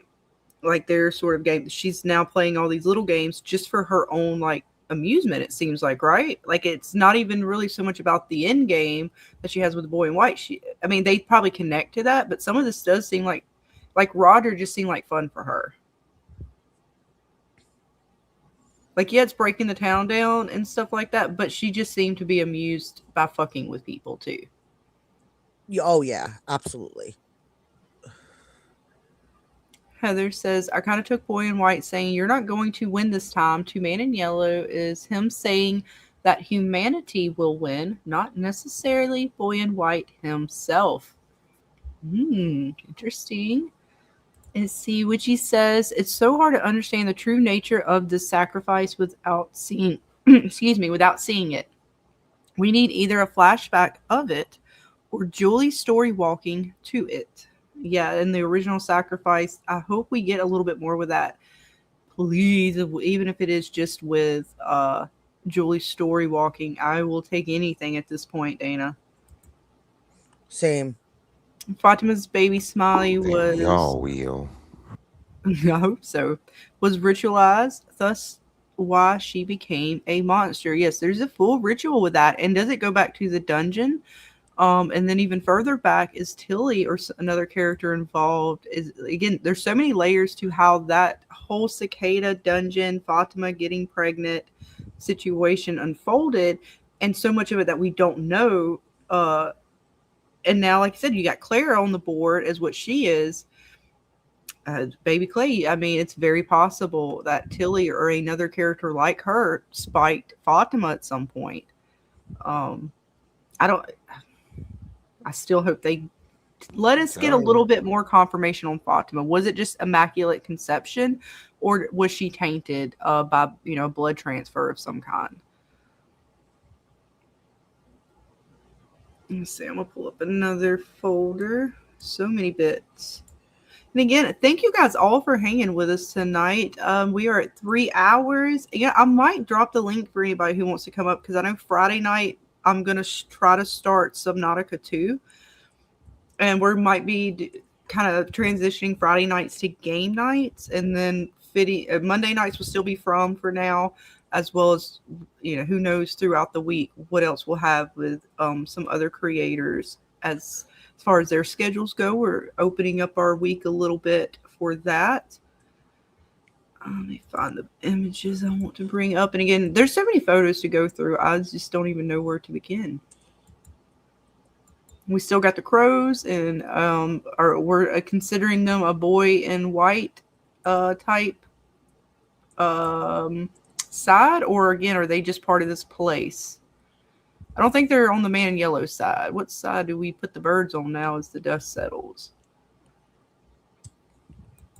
Or crows? I'd still think they're not on the side of the man in yellow. The man in yellow's reaction to the crows when he saw them at the funeral did not scream they were on his side. He seemed very shocked for them to show up, almost surprised. So I definitely think they're on the side of something else. And maybe if there's still something else above the man in yellow or the boy in white, maybe that's what the crows are actually connected to. Maybe. You got any thoughts, Baby Clay? I'm sorry, I didn't hear the question. Where are we placing the crows at this point in the story? Are they just part of this place? Do they take a side, man in yellow, boy in white? I'm not sure about the crows yet. You know what I'm saying? I really don't have a idea why they pop up the way they do at folks' funerals and at the tree. It's not. I don't think that is something small. I think it's something like a little major. Get your feathers ruffled up. It could be a big reveal why the crows exist for real. Could be. And I put the link if anybody wants to join us. We're gonna go for a little bit longer, but damn right. But thank y'all for having me. I gotta wake up early in the morning. So I will holler at y'all next time we go live. Thank y'all for having me on chat panel. Good night, everybody. Good night, Baby Clay. Good night, hun. Good night. Good night. Night. Yeah, if anybody wants to come and tell us some theories, because again, Friday night we won't be. I don't think I'm going to be doing games, so we won't do as much from. I'm just going to open up for now. If anybody wants to come tell us their thoughts, as again, we're just going to go a little bit longer. I'm just trying to think as I do. I'm going to show Victor's message again too before we wrap up tonight. So if anybody wants to come and tell us what you think about any of the things we've talked about tonight, or even new things that we haven't talked about, feel free. The link is in the chat. Oh, I pressed the wrong button. Let me go over here. There we go. That's the right folder. And again, that was kind of a disappointment because I thought that was going to be what's his face. We still don't know what happened to his body. What was it, Brian? This was the other dude. He's just been decomposing underneath there from the bus. Poor guy. Randall had to go digging up the books. We still don't know everything with the books. They got them and we get a little bit, but they haven't went through the Chronocle. I was hoping that maybe Ethan would kind of read through it or anything, but we haven't quite gotten there yet. But we still have a season. And all that work Elgin did. Man, it helped Fatima turn into a monster. Poor Fatima. Man, see, that's so sad. What's Ellis going to do? That poor man, is she going to get to come back and like hang out? don't know. Let me rearrange this back this way. So I'm not sure, Dana. I mean, that's sad too. Our girl Fatima is now seemingly a monster. Are they going to keep her captive down there? Is she going to control them? Is she going to get to, like, what is she going to get to do? I have no idea. I have absolutely no idea. Right. Like, I'm not sure what's going to happen to our girl come back season 5. I'm curious, can she walk in the daylight? Or is she now going to be considered a full-fledged monster?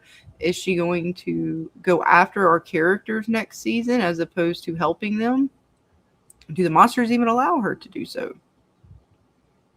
Because I can't think the man in yellow would have given her the blood and all that, no, and then seemingly just so she could be in control of the monsters.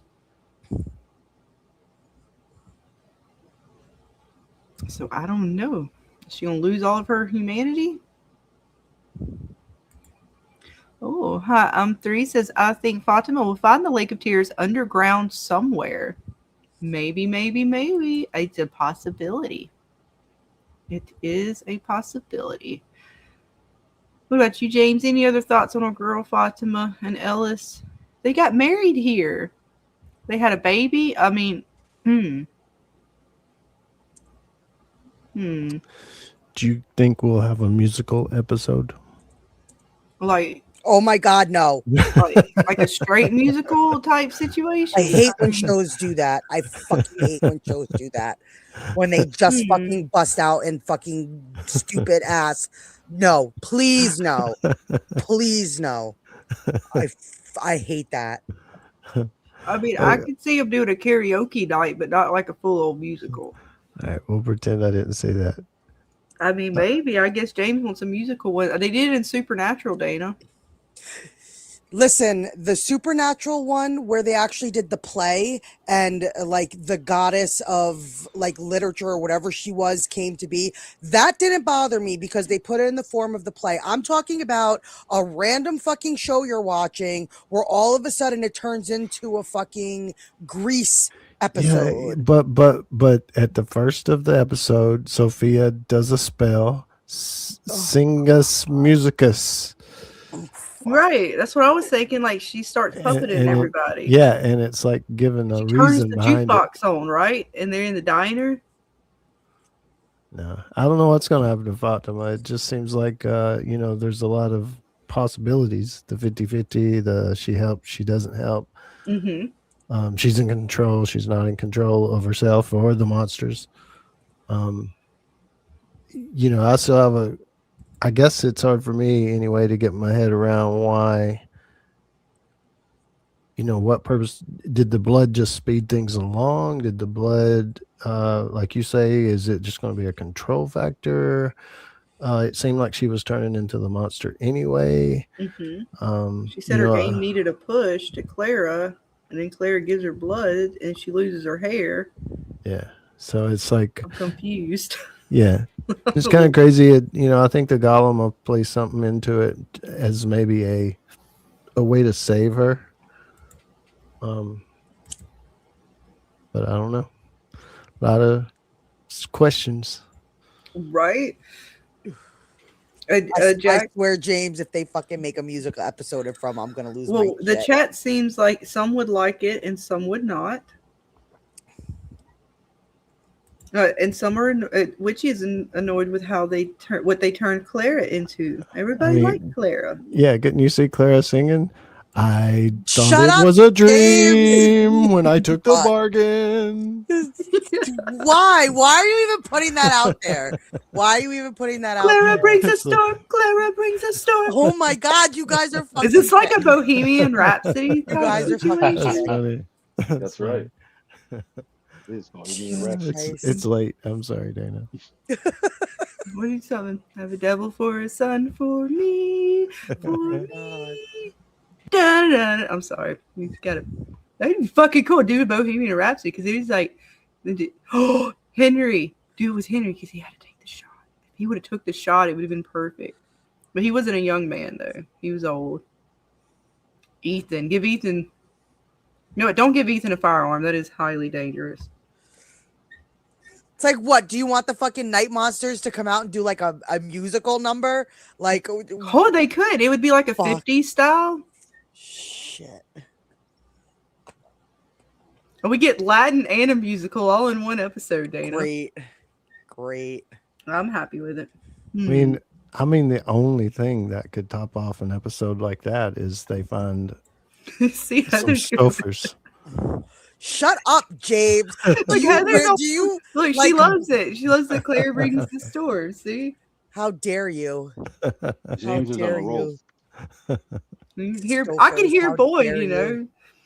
Stop fucking with me. This place won't break me. You guys suck. This place won't break Boyd. This place won't break Boyd. I've created a monster.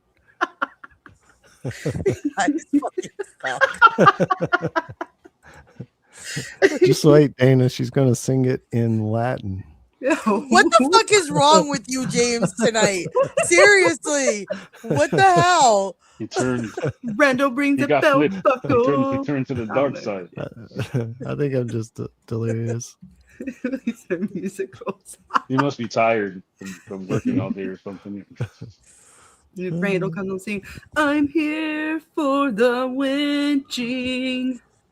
Well, side note to change this stupid subject. Hi, I'm 3. You won something in the giveaway.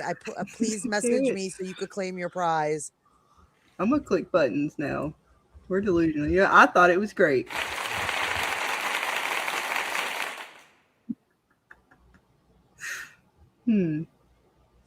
Party poopers. We'll do our own musical, Heather. Don't worry.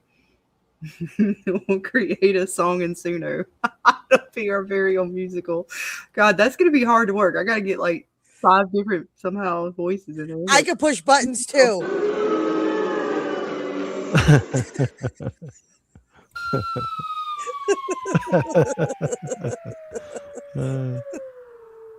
That's the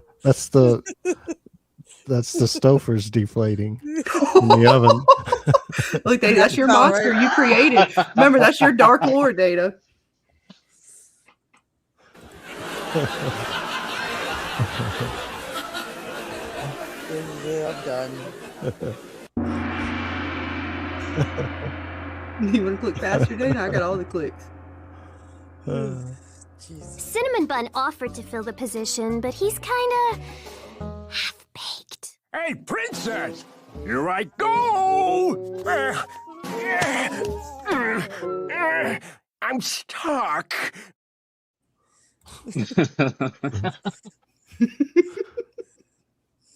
Oh, God. Yeah, see, Heather's already on board. Bohemian from City, 2027. But no, Jackson, what were your thoughts on Fatima? I know you've had some good ones. Oh man, she's going to be taking us for a long ride, I think, to be honest. I think that she's definitely a monster. I think she's going to be able to control them. And I was wrong when I thought that she was going to be able to control them by like manipulating and no, it's just being like, hey, I'm going to scream at you. I'm your mother. Back up before you get smacked up kind of thing. I think the golem is going to come to play because I don't think she's going back to Colony House. I think she's going to have to stay in the caves with Ellis. And I think Ellis is going to stay with her and she's going to protect her from the monsters. Are not going to hurt Ellis because she's going to be able to tell them, hey, don't mess with them or I'm going to mess with you type deal. And the golem is going to come to life, but it's going to protect the people in Colony House because she's not going to be there no more. Okay. I said I cannot wait to see. I can't wait to see, man, because there's a lot of possibilities as far as where they want to go with her. But I'm trying to think anything else for tonight. You got. I'm gonna show our message from Mr. Scott McCoy. I'll show that, and then we'll see if there's anything else you guys want to talk about before we wrap up tonight. So again, a big shout out to Cameo and of course to Dana for working her magic and getting all of the great messages that we have gotten through the seasons. And here he is again to the Fromily. All right. Dana, Scarlett, James, Mama Susie. Hey, Scotty McCord here. Hello. How nice to get this message from you. I am actually sitting here in Halifax, about to start season 5. Well, we'll get to that. We'll get to that. How are you? How is everybody? Yes, of course, I remember you all. Got the fever, witch's brew. How are you, my friends? It's so good to connect with you and this way and get this message and get all the love from you guys. This is so great. This is a wonderful, wonderful message, and I'm so happy to be here and to be able to be here at the end of the season with everybody. How was everyone's season? Was it good? You feel good? How'd you like that ending? That's great. It's got us still spinning too, you know. And here we are about to embark on the next season. It's thrilling. It's so exciting, and much like, you know, what you're feeling there, or what you've described in the message here, is that there's a low-grade sadness to it all too, of course, because this is the final one, and much like you guys all coming together, you know, we came together to do this, and this wonderful family has flourished here on set, and of course From has flourished because of you. And because of the Fromily. So I want to do a big shout out to the Fromily, big shout out to you guys. Thank you so much. So much for all of this, you know, and my gratitude, I know I can speak for everyone. We're so incredibly grateful for this journey that's not over yet, but that we got this far, you know, it's really amazing to look back on it all, isn't it? And even here in your message, you said that you guys met in season 1, and then started this wonderful show in season 2. I think that's what you said here. That's amazing, and you yourselves even say that this is how you all became true friends. And to me, that's what makes all of this so great. It feels like the Fromily, essentially, and what's happened with all of us here, has become bigger than the show itself. I'm sure you guys would agree, and we would all agree, that the Fromily is bigger than the show itself, and how wonderful that this is what brought you all together, and we'll keep going. This continuum will always go and go and go and go, you know. And we're definitely stoked to bring you the next season. It'd be so wild to know what you guys all thought of the finale of season 4. You know, like I said, it's still got me spinning. And you know, I'm so excited to see what's to come out now. You know, as all these threads are starting to be pulled and things are starting to unravel, and all the new challenges that are set ahead, and to see where all the characters go, and what's going to happen in this wondrous, terrifying place, Fromville. We shall see. We shall see. But I just want to say I'd be happy to come on your show one day and talk about all this. Maybe we could do this all when this is all done, you know, and look back on it and talk our way through all of it, and how it all began, and where it's all going from that point. Anyways, I hope you all have an amazing summer. Thank you once again for just keeping the dream alive, and this entity, this Fromily, growing and giving and so loving, and you have my deepest gratitude. And we will see each other soon. Yeah. All right. Bless you guys. Mwah, mwah. We'll see you soon. And again, thank you so much to Mr. Scott McCoy and Cameo and Dana for He's that so message. cool. I know, it was great. And we've gotten quite a few from Mr. Scott McCord, so I hope we can definitely get him on sometime here in the future. Since I would have tell him our thoughts. Look, I gotta let him know I appreciate Tabitha. I appreciate her. He deserved better than that, Dana. He did. But let's see. Papa Socks had. Let bring this down, bring this up. One question panel. People have deep dive, looked at pictures, went historical, esoteric, spiritual, mythological. Words. How important is all of that if the ending doesn't land? What do you take away then? Well, and I mean, I hate to compare it to Lost so often, but the way Lost did it as well, they had a certain things mattered and certain things, not to say they didn't matter, but it was showing the timeline of these different cultures and things that ended up on the island, and the way like they're now kind of showing different things. Some of it may be important, and then other things might just be different generations who have come here have left their mark, whether it was through something historical, the esoteric stuff, or even spiritual and mythological. There could be with this place being built off rituals and the way the magic works here, if people bring in their own mythologies or practices into this place, I could see it leaving an impression similar to the way Lost had what the Egypt, or was it, I mean, some of the Egyptian stuff mattered on the cork, but there was other things throughout there, even some of the Greeks stuff that was there. I think it was more just to show the people who ended up there. Now, it did leave a mark on the island, but it wasn't necessarily its origin, right? Or am I not saying that right, Dana? Yeah. Like, certain things mattered, right? There were things on the island that mattered and kind of gave you clues to what the island was, and then there were things that were sort of left behind by people and stuff that they found. Yes. And those might have had some kind of mythology or spiritual, even historical reference, but it was more just tied to the group that ended up there. Like the airplane had the thing in it and it just turned out to be drugs, but it did have meaning, but not the meaning that maybe we originally thought. Mm-hmm. Like, it just tied to the characters and why they ended up where they were. I don't think it had as much, and I could be wrong because I can't remember everything in Lost and how much all those things ended up panning out to something more spiritual, or if it was just showing, all right, this is where these people came from and they ended up landing here, and this is because they landed here during this time. It shows something from a time period. What do you guys think? I think the biggest takeaway is that it brought us all together. True. It did. True. It did. What about you, Jackson? How important is all of that if the ending doesn't land? And what would you take away then?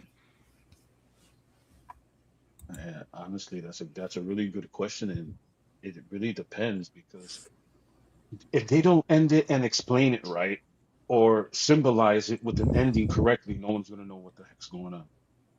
Like in my opinion, a lot of people, they got ideas of, but they still are not understanding like what the hidden meaning behind everything is. And some people do, and some people don't. Some people disagree. Some people don't. We'll find out, but we'll never. I'm afraid they're never going to answer these the most important questions, and we're never going to know.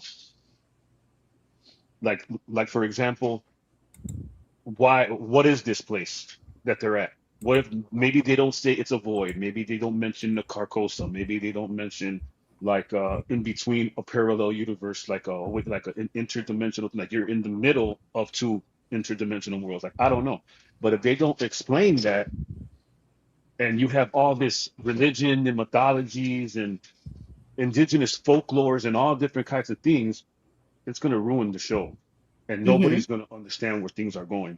And I have a feeling, just like Dana, everybody said Saturday, no one's going to, you can't appease everybody. And I think at least half of the fandom is going to like it and the other half is not, no matter what we do. But if something like that happens, everybody's going to be on the same page and everybody's going to hate it. That's what I think. It's hard to say. Like, I mean, I want to say like certain things again are just from past cycles and they bring things in, and this place may adapt or take on some of that. But then again, some of the stuff does seem to have meaning. It goes to whatever the rituals and the rules of this place might be. So we'll have to wait and see. God, he is rigorous. Now, with the tree being up, and this seems to be the only cycle that's done this, right? Is there any going back from this cycle? Regardless, like the tree's gone now. The bones are dug up. Regardless of whether they complete said ritual to appease and such, if they were to fail on that, what happens to this world regardless? How do they reset the bones in the tree? I mean, the bones I can see being reset. I should take that back. But the tree itself, like, can it be reset? Do y'all think it could be reset back up? Or is that like they fucked Yeah, I this think world they up can. regardless? I think they can reset anything they want to. They're cosmic beings. And I think they're cosmic entities or whatever you want to call them. I think they can reset it. But I think what's going to happen is it only resets when Tabitha and Jane or the Miranda and Christopher version die. Mm-hmm. So I think that right now, we already know this is the furthest they've gone. They've already mentioned it a couple of times in the show, saying that, you and the bones, and you never did this before, and you're closer than you ever been. And so I think that that definitely could be a possibility. Yeah, I'm not sure. Like, I mean, I get magic and all, but Reset time, go back in time. I mean, they're jumping timelines as it is. Like at this particular time, honestly, we don't know what, because I still think there's a lot of fuckery going on when it comes to the first episode. mm-hmm. When they're crossing the lines, and then you see all the chords, and then no chords, and and then you see like the little edge of the power box. I want to say of the railroad tracks, and you don't see it. Then you see some type of crazy looking thing that you can't really make out, that looks like a monster spiderish thing that's like grayish black and white. It's like there's just so many different things. And then when you go to the nights of survival that they have, that number references a spiritual journey. So you have so much information in the first episode that people didn't catch. Well, some people. Mm-hmm. I'm gonna be curious to see, and I wonder with Abby being able to come back and. I mean, we know that the man in yellow has basically said if somebody has died here, he can take their form. And I wonder if where she's buried at, like she's buried outside of the main. Well, I don't know. Father Kotru was buried in the main cemetery, so that doesn't matter. Because she's coming back in a very particular, like, vengeful way and fuckery compared to even compared to Father Kotru and the bartender, which we haven't seen him back. Only Father Kotru. But did Jade stop drinking though? Is that why? I wonder if that's why Tom decided to no longer visit him. Because Boyd was still drinking from the bottle. I cannot for the life of me figure out what they're going to do with Abby. I mean, I get as far as just fucking with Boyd and, sort of breaking him down through Abby, but she's like, she's on like a whole new level with this shit. I think we'll get some Abby references in the next season, hopefully.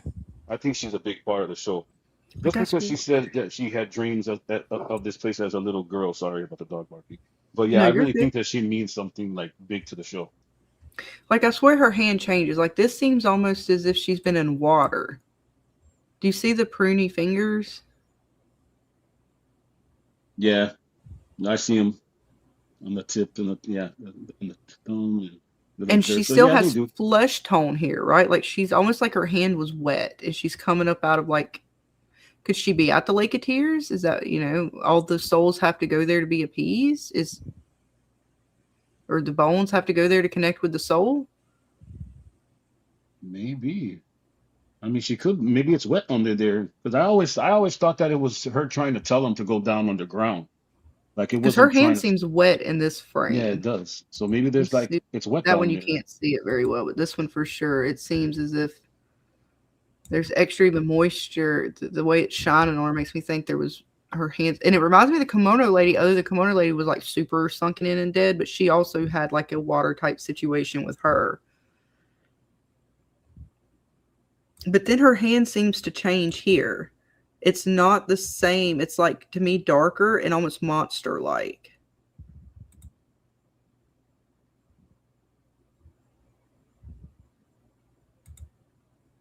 Like, see, her nails don't, and her hand doesn't seem as dirty. And then once it grabs him, her hand almost goes monster-like. Yeah, I think that's her thumb that looks really dirty compared to the palm of her hand. It's like the top of her hand is dirtier than the palm. Because right there where she grabs him, you see how it looks dirtier? I don't know if it's the Right. sun bouncing off the hand and the other one or not, but it looks way dirtier there.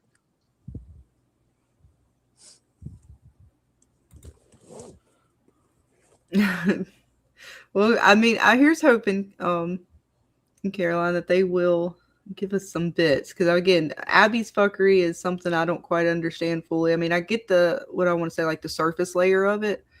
But as we go deeper again, she's been caught up in the spider webs. She's come back during the Melody situation. She's now coming back in this situation with the ring and coming up out the grave. And again, to me, it's like she's got pruny fingers. I don't. What do you make of that, Dana James? You see it, Dana? You might would say I'll show you later, but she's just trust me when I say her fingers look pruny, and there's a slight shimmer on her hand at some point, and she's flesh toned as opposed to in after she goes all like dirty dark. What do you guys make of that? That'll probably we're gonna wrap up here in a minute. James, I would ask you, do you think that is a practical effect that they're doing? Like they put somebody in something and somebody's hand physically came out? Do you think it's some form of animatronics? Because if it's an actual person, the person can just have pruny fingers because of the moisture they might be in. So I don't know if we should look at that per se. But do you think this is actually somebody who was like put in like a little box or something and told, okay, push your arm out? Or do you think that's, something? Yeah, it looks like a practical effect. Okay, because then the pruniness on the hands could just be depending on how long that person was in that box. Yeah, it even could be a open stage, where that he's setting up on, just because of that camera shot. It could be a number of different things. So I don't know if we should look at that particular thing. Because I'm pretty sure it's not the actual actress's hand either. But it's supposed to be Tabitha's, I reckon. So I don't know. Yeah, I mean that's Tabitha's or Abby? I mean Abby. Yeah, sorry. Good catch. Yeah, my bad. It's supposed to be Abby's hand. I don't think it's the actual actress, probably, but it does look like it's a practical effect. Yeah, I think we didn't see the real Abby, so she was in that episode. But other than that, could be someone else's prop or a hand just portraying her. Yeah. Well, that's fine, but I'm still like, if they're trying to portray her, it goes, if nothing else, they're showing it skin toned and like normal flesh here, even without the pruniness. You take that away, it still seems to change when it goes to grab him. I don't know if it's just me, but it seems like the hand is dirtier and darker. But I don't know. Because even when it comes up to over here where the sun it could also shines be on it, they just ripped through dirt. Yeah, go to the other one, the first one. Yeah, maybe because of the lighting, the light hitting it so brightly and it being the palm area, it's not as dirty as the back side of the hand that we see in the other shots. Yeah, I mean, you can see this part of it a little bit on the fingers. The back of the fingers a little bit. And it looks a little bit dirty there. But then even with like this one, like the sun shining, I don't know. Maybe it's just me, but I swear it looked like her hands went super monster after. But I don't know. Maybe it just is what it is. She either did like a put her fingers together or punched a hole up before she opened her hand. You would think, right? Meaning her palms will be closed when the hand goes up. So I don't know. It was. Oh, here's another shot of it. Here we go. And is it just one hand? And I think it's two hands because you see how that one right there looks like it's a thumb. There's two hands. And then the other side looks like a thumb as well. Okay. Well, the second hand is dirtier looking than the first hand. Than the first hand, yeah. The first hand. This is the second hand, I think, coming up. Right here. It's hard to see. I don't know. Right, Heather? Could be nothing. I just was going through bits. I don't know. Well, again, Abby is a question for me on how they're working her because they show her to me in so many different forms. I don't know what they're going to fully do with her. I guess we just have to wait and see. She did. She yanked his ass up in the ground, though. That's creepy. He didn't like it. He didn't like the touchies. But any final thoughts before we wrap it up, folks? We're almost 4 hours in. I think it's a good time. I know James is getting a little sleepy. You know how much more we got in him. Any other thoughts before? Let's see. Oh, you, Mr. Jehovahsins, you are a winner from our giveaway. I would really appreciate if you contacted me to give me your information so I could send you your prize. Yeah, I think Dana just put up something in the Discords too. So if you're in the Discords, go check it out to see if you didn't know if you were a winner, to see if you were a winner. Yes, I'm eventually going to give Caroline a master list of people who have not gotten in touch with me yet. So as she sees them pop into the streams, she can remind them to claim their prize. They believe they are setting up Patty to take out Jade. Oh, I mean, possibly the way she was pissed off. Well, she got to have some payout, right? I mean, they got to have a payout with her somewhere. No worries. You can find us on. I'm on X and Instagram. Dana's also on Instagram. And for those who reached out to me on Instagram, I did open you guys up. They changed some stuff on Instagram, so I didn't even see the message. So I do apologize for that. But I'm now know that they changed that. Messed me all up, Dana. But any other bits? Again, there's the tooth with Smiley. Still makes you think, whose tooth is that? Is it the guy, one of the old peoples from the bus, maybe? Oh yeah, he did kill one of those two people on the bus. You are right. He was bringing back a tooth to the man. Yo, like, look, I got somebody. I got some. Yeah, I That's these old people. That's wallet, perfect, right? For her. And a wallet, yep. And could you imagine that too? That would be a perfect disguise if she does use the teeth, because who would suspect one of these elderly people? Right? And does she even need the teeth to be able in order to transform into the people who died here? I add it to the list of questions we still have. Yeah, there's OG Smiley on the table during the autopsy. I just had it randomly because I'm sure we were talking about it at some point. I put it in this file folder. So many different random things. So I don't know. Lots of bits still to get into. And like I said, we're going to get into the images, all the images that Victor's drawn that we can come up with. And that we can kind of dip into. Definitely the peach truck with Thrifty and Jerry. Jerry's takes. We're going to dive into that with them. Some more Clara bits. And again, there's barely scratched the surface of all the things.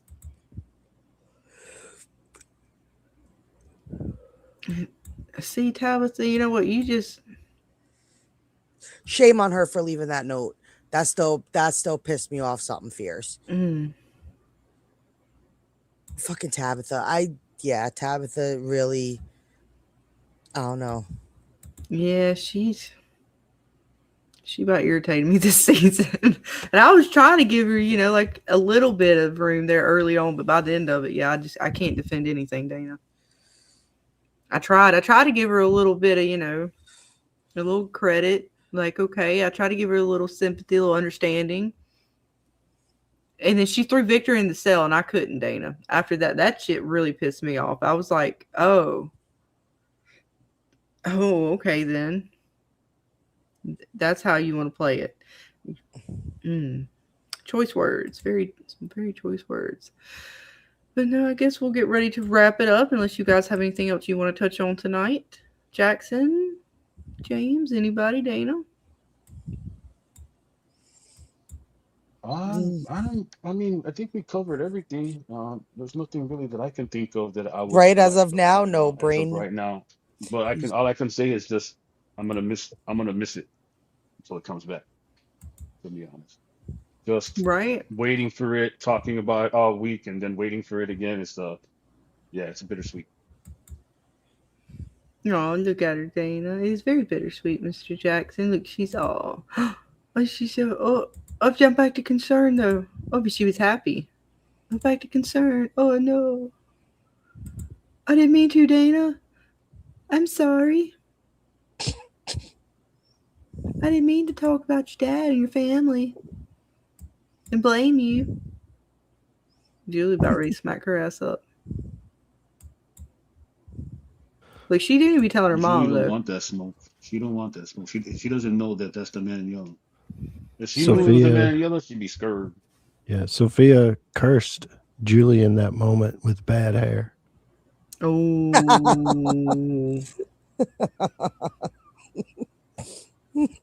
A different form of magic, but well done. She was proud of herself. Look, mom and daughter out here arguing, and she's just like, "Oh, it's so fun, ha ha ha." Look what I did. That was her favorite part. She triggered the shit out of Julie. So I don't know. I can't wait to see if Julie does get another some more situation with or Sophia, another encounter like this. That'll be interesting. Because now Julie has seen the man in yellow. So if we even think timey-wimey stuff, Dana. So that man in yellow that she goes back and sees, at that point, wouldn't now this Sophia remember? Or does she remember before it happens? Or is it she remembers after it happens? How does timey-wimey stuff work like that, James? If Julie goes back in time, and technically she hasn't been back in time in the present until the point she goes and sees the man in yellow back during that massacre point, does that mean would this Sophia know about that before or after? It'd be before, right? Or is it after? How does timey-wimey stuff work like that? So in the timeline, just think of it as an arrow. It doesn't matter if Julie, even in season 5, goes back in time, it already happened. Like the as the arrow of time. So Julie saw the man in yellow at the massacre, which seemingly was the first time he had seen her, but it wasn't the first time she had seen him, because in the first time she saw him, he's like, which time are you from this time? Because he had already seen her from that first point. Which is crazy daisy when you try to wrap your head around it as far as the time travel aspect. But yeah, just think of it as an arrow. So it doesn't matter if this one does remember. So this version would remember all of the past times that she has encountered Julie. Yes. So she knows Julie's story walking too. Yes. And she's allowing it, or did she thwart it? You know, she went and overheard their conversation at the door, so maybe she knows that she planted something in Randall's head to argue with Julie to the point to know maybe Julie wouldn't want to try it again, because Randall said, I'm not going to be your life jacket to pull you out. So without that, she doesn't want to do it, right? So that's what made her stop, and she never did again throughout season 4. And maybe Man in Yellow or Sophia had something to do with that. It's another little game she was playing to make sure, okay, I got to stop the stall or stop the story walker for a little bit.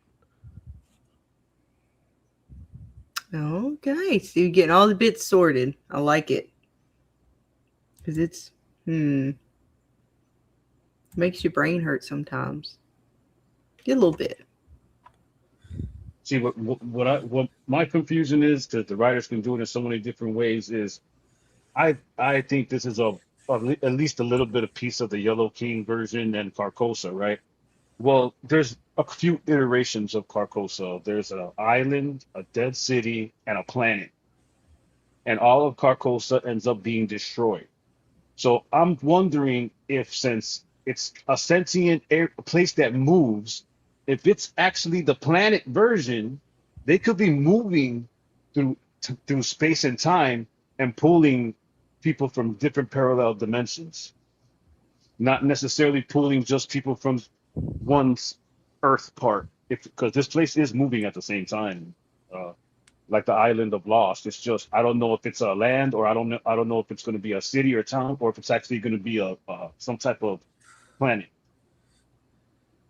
So it makes me think if it is the planet one and they're going through all sorts of time, they can pull. They don't have to pull anybody from just America in 2022 when the show started or whatever. It could be anywhere, everywhere type thing. Right. I'm not sure. A lot of good thoughts from all you guys tonight and gals out there. But I think on our girl Miss Sophia here, we're gonna call it. Yeah, see, I know we're gonna be back tomorrow night on James's over on Twitch and Kick, talking some Widow's Bay. And then what else do we got? I know what do you got Thursday night, James? I might try to do a Dead City, Walking Dead City, something. Just look at the trailer and they had a sneak peek scene and probably bitch a lot about it. Sounds like a good time. I love a good rant when it's necessary, and it sounds like it may be necessary. I hope it's good at least, but man, I'm with James. I'm very skeptical about what's going to happen with the Walking Dead. Right, and then is Miguel and Jackson, y'all still doing Thursday night as well, talking some stuff, I believe, if all things go well. It all depends. Yeah, it all depends on his job. Yeah, his job, and I believe we're scheduled for 3 weeks from now for another book on his. But other than that, I'm not 100% sure what. Right, I know it's scheduled. As long as all things work out, so you definitely keep up with Miguel, his bits, because I know they're going to be talking all sorts of things: books, mythologies, even probably some TV shows somewhere, video games, all sorts of things. Yes. And then I know, Jackson, you're working on some videos and other bits as well. Yes, my internet finally turned back on today after the cable people came and did everything. So it's my stuff is officially back. So I will be able to start doing everything. Maybe tonight. I'll probably do it tonight or tomorrow, but I can actually do stuff and not working from this T-Mobile thing because it was rough. I bet, man. Yeah, it was rough. It sent you back to the Stone Age. Oh man, I felt like I was on what was it, DSL back then? When you was like I was like, man, we're on a fucking dial-up. What the hell's going on here? DNS error. I'm like, oh no, I had PTSD. I had flashbacks. I didn't know what to do. I'm glad to hear the bits are worked out for you, and can't wait to see what you do with them. I know you got a lot of videos planned out and possible streams for the future, so we can wait to see. And then I know Friday night we'll be back to do some gaming, and we'll get back into some video games. I got Subnautica 2. I want to check it out. It might have lots of glitches and things, so we'll see how much we can get through that. I still want to do some more BioShock. Of course, there's always lots of other games like Fortnite and Arc Raiders and things. Still got Once Human. There's all kinds of bits to play. And as far as From goes, we'll definitely be back Mondays. I know, Dana, are we doing Saturday From Talk, or are you getting into? Yes, I have one more fun stream planned for Saturday night for some From Talk, and then I'm just waiting to hear from Thrifty and Jerry. We might set up a Wednesday stream just to talk some Clara bits with them because it's hard for Jerry on the weekends. So we'll see. And I know we still have some items left over that we might be trying to squeeze in to do some final giveaways. But other than that, that's about it as of right now. And with my glasses being broken, I don't know what I'm going to do.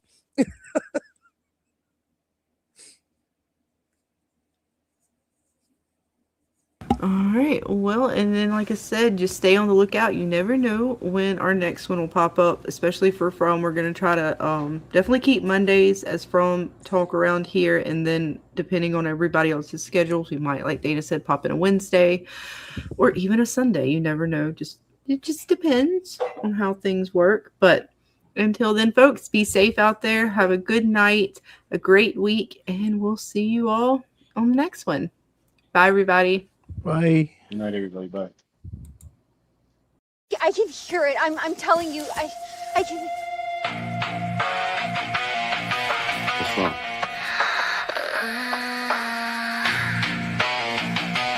It's hurting them. Wait, what the fuck is going on? Hey, Sarah, talk to me.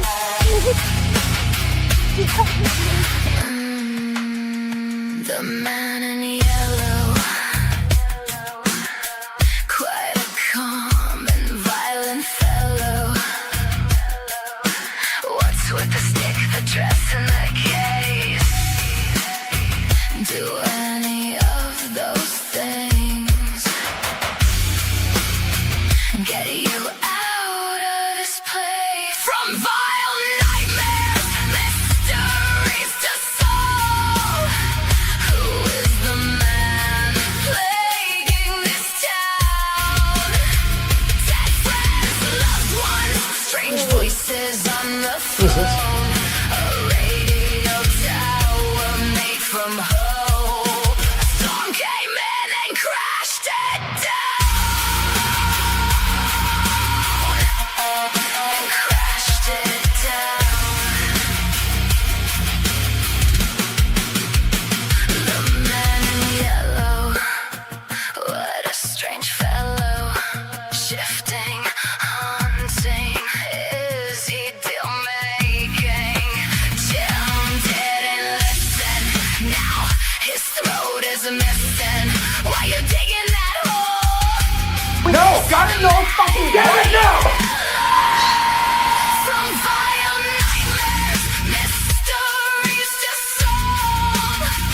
Who is the man plaguing this town? Dead friends, loved ones, strange voices on the phone. A radio tower made from hope. A storm came in and crashed it down.